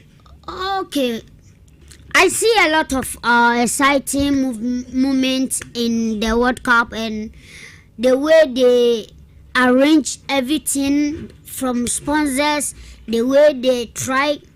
Oh, me refi class on shadan table of mami kachi ana ye kachi okay bra hunding bla yen kachi bla mid dia muswa ti yen kachi okay bla World Cup we on a World Cup kese ba kwa ye kokata ba so far so good tama World Cup we be starting na yen nyine hu ni say World Cup as a straight ye huni se nipa betimako na ticket price nipa krabe da ko stadium like said na ye hu bla World Cup we won ye can pay ba World Cup na even behind the stadium na chukula na do me guo no ye san yi wo me free stadium wo se wo mungula ma wo be san fele okay ana nipa ye eager to buy ticket it ticket krana na is any board dini na yes still just a short money pakranya binya de ento obu ojiran gate ano onya ticket kura na 1 cedi kura beto no 50 cedis utimi se ni padi abrinti World Cup we no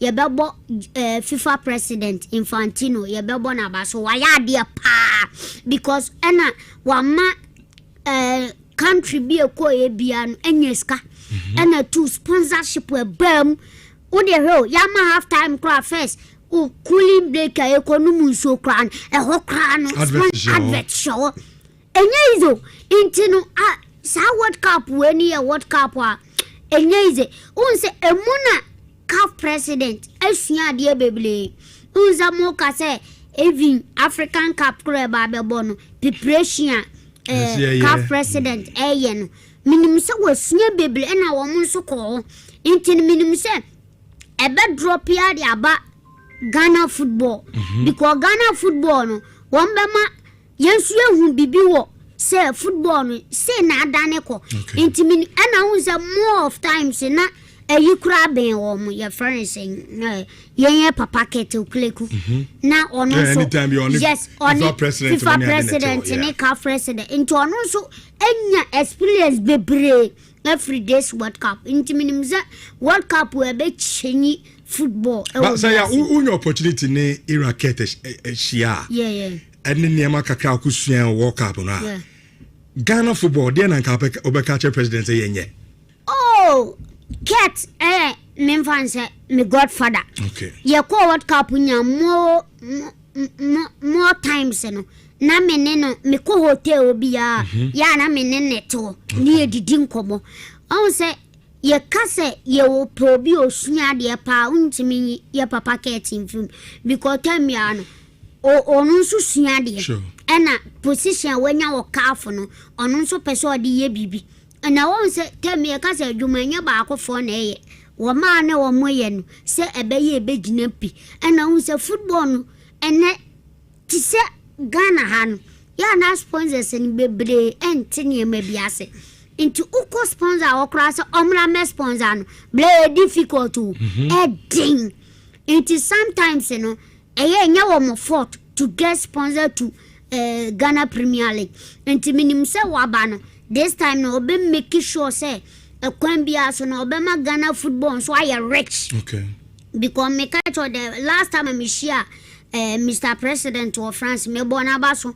because ka we dey share Ghana football e ma esan ya akono broso because first oji Adisa production yes first oji your friend is saying Ghana Premier League 2 billion tama media ma je ne first no unza media ma oji 2 million 2 billion and it's saying 200,000 but this season the oje some media man asanje media man asanje no media man je titiskan 2 million Ghana cedi which is 20 billion intino ye be boss abane and trainer on support to say the all support ye na Ghana football and fan ntuma pamfra yenso e wo grassroots omonfo wo mani mlaye ho because enya izo division 2 una betwa parkika una betwa Africa una betwa nurse forever chese umma wa ma chiwie na ka wode no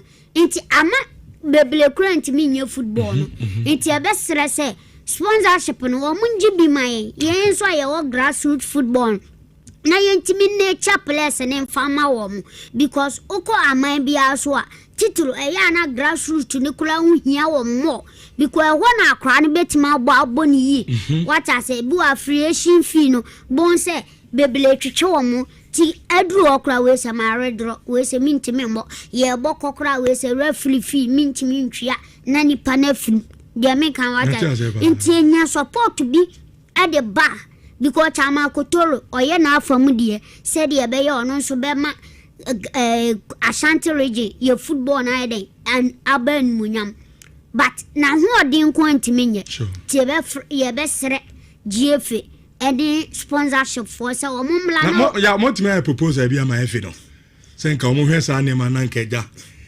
mimi ni wo mu hie bia me ka kire wo mu okay say wo mu hwe grass na mo document mo ntro bibi o say me no fama efe no me no nyame ncha de ya minya opportunity Asia sports minister okay what is honorable Kofi Adams minya da je shande bia mi shan ka chen say honorable football ye pese ye pa ye ntimi grassroots mfim sure because grassroots e hona akran benya ntete ye de aba sa akran ntimi ahu control and pass o grassroots to bedru premier nene we ya ntina hu se Ghana ni akura bi obenya da je tu kwantem bia no oba ne bo ne wo soro onimbo o ya Ghana nkran e ntini ye fra blasta ye fra wo munyina fra bluchire ye nim sa bluchire for ne ma wo qualities me pese me komachi ade ba ko tisanka ne ma me grassroots amazado enu say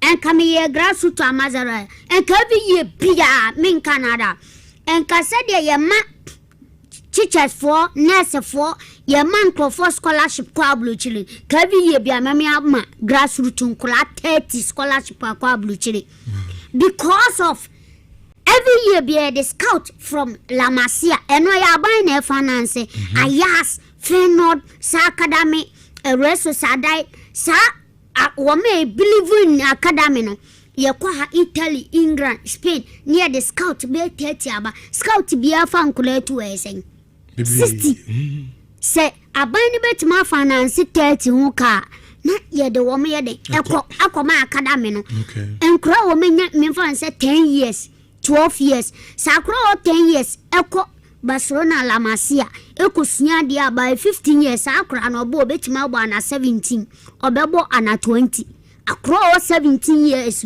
because fancy or 10 years okwa onko no anya 15 years okodi 5 years anu anya 15 years sakra wa kusunya dia 5 years wo La Masia obetima ba bebo ya na 17 ya na 15 ebemi etimi ameki ye national team no because ebi na Morocco for ye na yehu no Morocco nyesa wo mini facilities ni bibia ba wo nkura ne mo na anya opportunity ko bobo ne we Europe esua de because da bia mka se Inaki ani Nico Williams difference wo me se Inaki Nico Williams ye wo ne kitikiti ano ne la me ya ma no bobo oni ablochire fo nkura inti abasa wo value ni wo soro Ghana himba bia onya akwanya ko bobo wa ablocha ne tete ne wa ablochire oni mo ne bo oni bibia ye de me kan wa ta inti no media de me kan se ena menya grassroots amazado but nim dia ye wo no de bi e ka se wo mu fam pushi so mo framo what is it because na mo fam nim dia ne nkoboa Ghana nkra no wo mu talent wo nim bo ne bo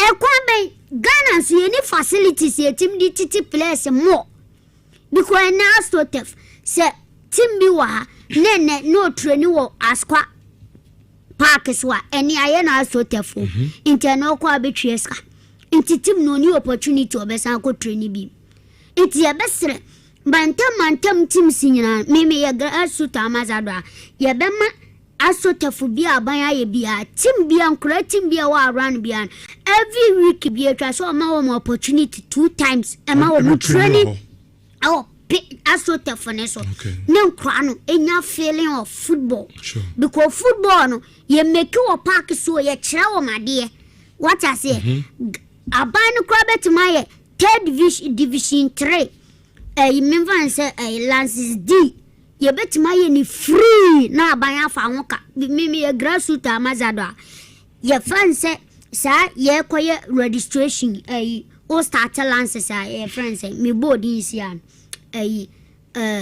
Lances Dino they starting Dino member government aye ni free obia timi akwa kusua de okay inti because question bebla ye hu om nkura no F no tell them young no yes apart from no crown no what license D for obia tu what is it but so utieska enye free Lances D enye free almost obi tua wo mu tueska I see Lances D see utieska na we na say me hu say wa wo fa say a double academy of friend mama justify say we me mama enye ono ne mama wa kasa ho mama na no afred me mama na friend ana wa wo fa say wo onya de ndongo adintia someone amuse me papa ket or family and friends adwuma enti samuse football na family and friends ya ye ni yi amoka ya nya ni yi amoka ye nya ne den because football na me ye ni minjiska free okay benefit amenya wo so ne se me fa good player no watimi abo no watimi asele amame me kasa wo ye mabusuani no ni mbo a chenchena me mfa no me ha coach no okay because o ye mabusuani a mama na mo afa na me so na me mami bi be from say o fa asese ball no kra no mani mobi no I won't do that to justify na say na aka jo no get e won me ka chen say amfane ye pikim no ebinum gina che say ball kra ya boy kra ya amfayen ase ni ti agwana me frame me wo fa ase ni say bla me wo fa ase ni obebo bo no nyade ma amfa no enti make sure say me wo fa ase kra be bo kra ma amfa no wa ofri baby ba enti wo nyade a me mfa bibia ni wa che say ye corruption or ebia ye bribe na ya fa player they make an order see ye bribe ni ye for player there anya enka me offer sen kwa me ana me jiska ade ye jiska ye free there bla me maduma me nya family so woni mbo a oba na nkoye me family member eno ni mbo a ade na me consider mombo because sabi me boa bonten so for ade na me fie for me pese me boa no sa kran me wie me di ni ko fie me di ni ko ye no ana minim ne da ba me ma me na fra me se enti ko na me ye no me ma me na fra me se ma family nua no na aden ana m so ba ne modern boy from wantimi ana ma me so pa me chow ana me se ma da bi yenya ne sa wenya abusua tim na maka se nti abusua titima ne di na shim de me kan waja ana me di me nua ne su ko fie no ade wa ko ne se onye regular e wo bo adwuma me nua ne se wo ye no me tim fan tudwa because we SS no o peska kakra dia ko into ye adwuma wo ye no debia wote ye friend say onya training debia o adwuma what I say debia o adwuma enya adwuma nso ye adwuma abeka say training adwuma ye adwuma wo tefaako what I say intino ono omukra no onwo sheda nko training what I say by atese ne wo fe ye justify dia wo mla me so sabi adwuma ne ye me mpese ba ate say akora bi wo okro bedi ya wo say hwebo amabo na busuani ne kura wanti ya mo nso ya fa no me ya madwuma me ya ne kroje uni mbo we dey register there you say there na course double academy bla double soccer academy fla kwanto mbae no emlare but ye pese Ghana nkra ye nim wo ma ye nim se wo me good no me bae ya 2 masandi 2 atukwan awam kobobo wa bluchile enti no ebi nso besan akọ be 4 krancha 4 besan 2 enti ye hwese ye de niema betukwan enti nyame ya adoma weekends ya Saturday me ko sahwi me ko sahwi enti sahwi ameban mesre ye nyina ye mra sahwi yoso sahwi yoso ne ye ba ye sre wo sahwi ni ne mpatam abra de Saturday ya no pa 6 unimbo amema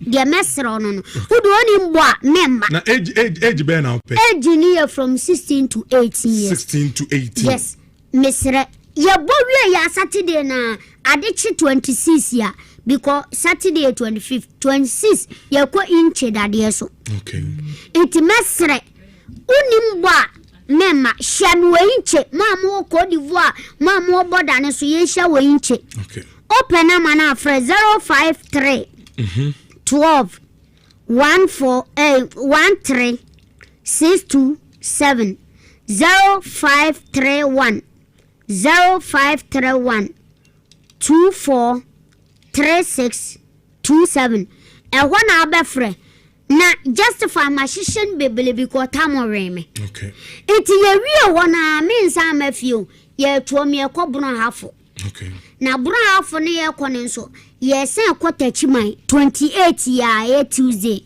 next week tachiman 28 tachiman 4 ye ba ye besere unimbo ahia yen ye wie ya ye konkranza enkranza fo nso ye besere mu ahia yen enkranza ye wie enkranza 29th na ye kwa adwira 30th iti adwira fo nso monye ye wie ko wie wa tabubu that is 1st August atebubu 1st August unim sa atebubu me nkoda na wo maflame yenimbo inti ye besere mo yeji mo ben atebubu unimbo ba mesere obla ba nim sa wo nyaade a memma enkofa shubi nkofa jina bibma because be permanent ni pampe me lifestyle but me real I'm real I don't fake inti mesre mame mo bona manita tachimai mesro o pesa o fra tachimai fo no o bia wo ba wa yira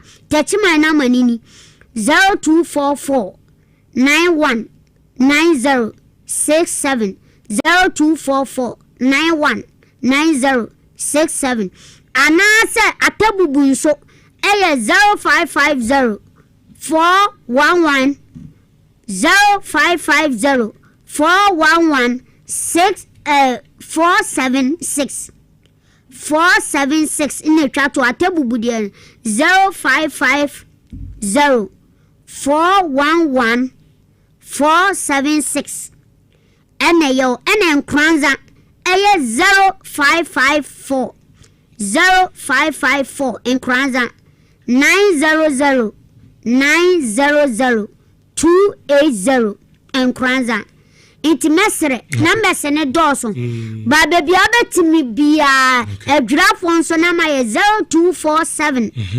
0247 67 4375 Okay. 0247 67 4375 mesere Nhyira mu Nhyira FM mayade ye be part 2 na mintwa me humra sisi na twa ho bla ye mra sisi part 2 ba minka tie part 2 ba yenkatwi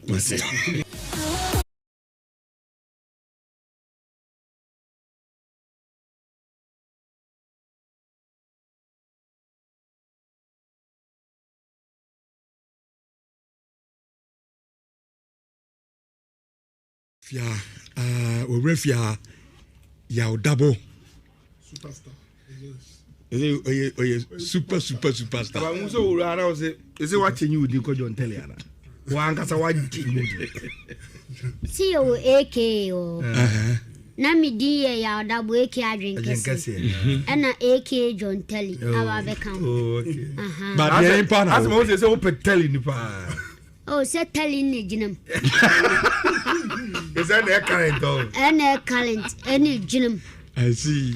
and also sign international because more of my followers I have foreigners, so sometimes I'm speaking cry, I don't speak Cree, I speak English. Now ya see how go US ben now can say. Yeah, bro, don't Is speak, it don't speak Cree to me. slang? Don't speak Cree to me. On teach you. Right now I go to Love FM, some red girl. Masa blufu neguma hodo. My Jimmy su say tam. Akonya again de ma faso la. Enya manager na agega manager de ma ko la. Ma ba me be ya me sports manager de ko la love. Me ko wa young bi neto. And they pimpemo. And I'm so we dey sada blufu de. Ah, we dey so obi a free US grab. We dey. Da.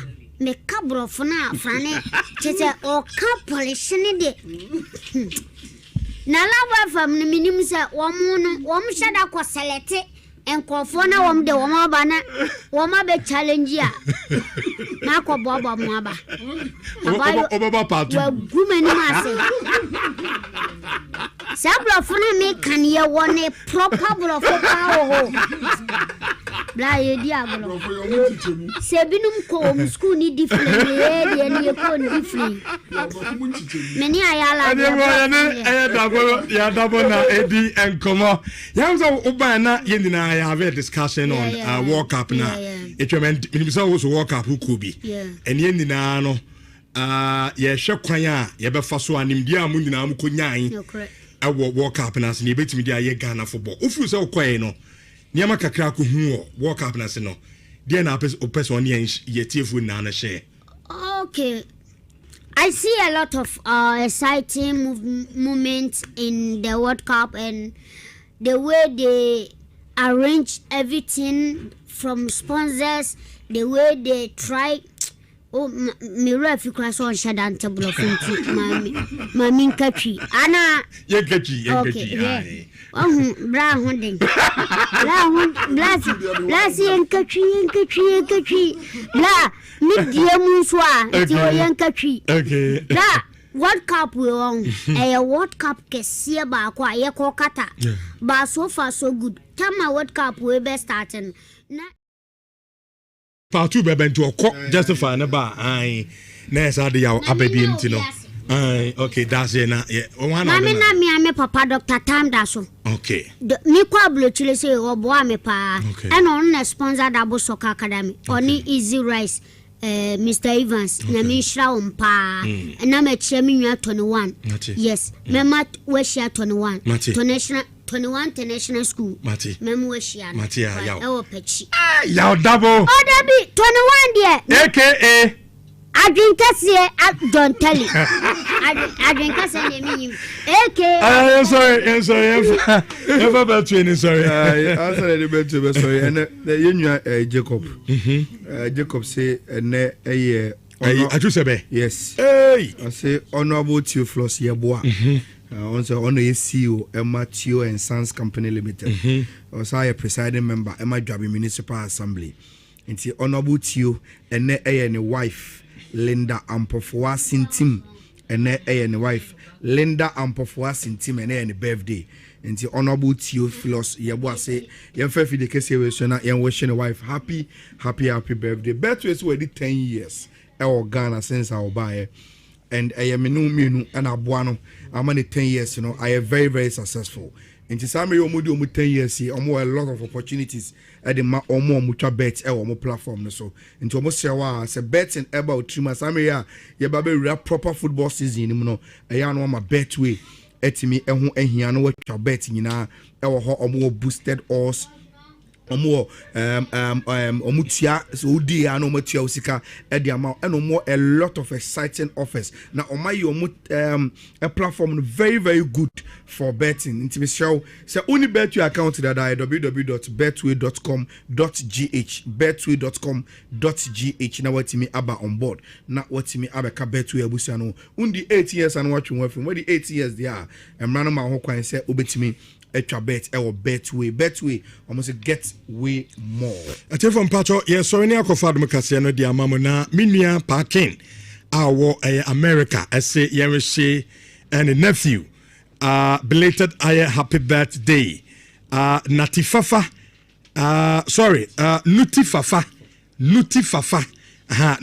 Kole. Nipadona Efreno Fafa Liti Fafa Litu Fafa Litu. Okay, inti happy belated birthday enko emfama Nuti Fafa Kole. Yankopon enhyira pa na onye wo kese. De da wakoma so bia Yankopon enye ni nyina enso emfama. Tifo ne bre no kopa anti yankofa adom kase no emrem na nyame ya adom a ye besan enemo ahia yakram.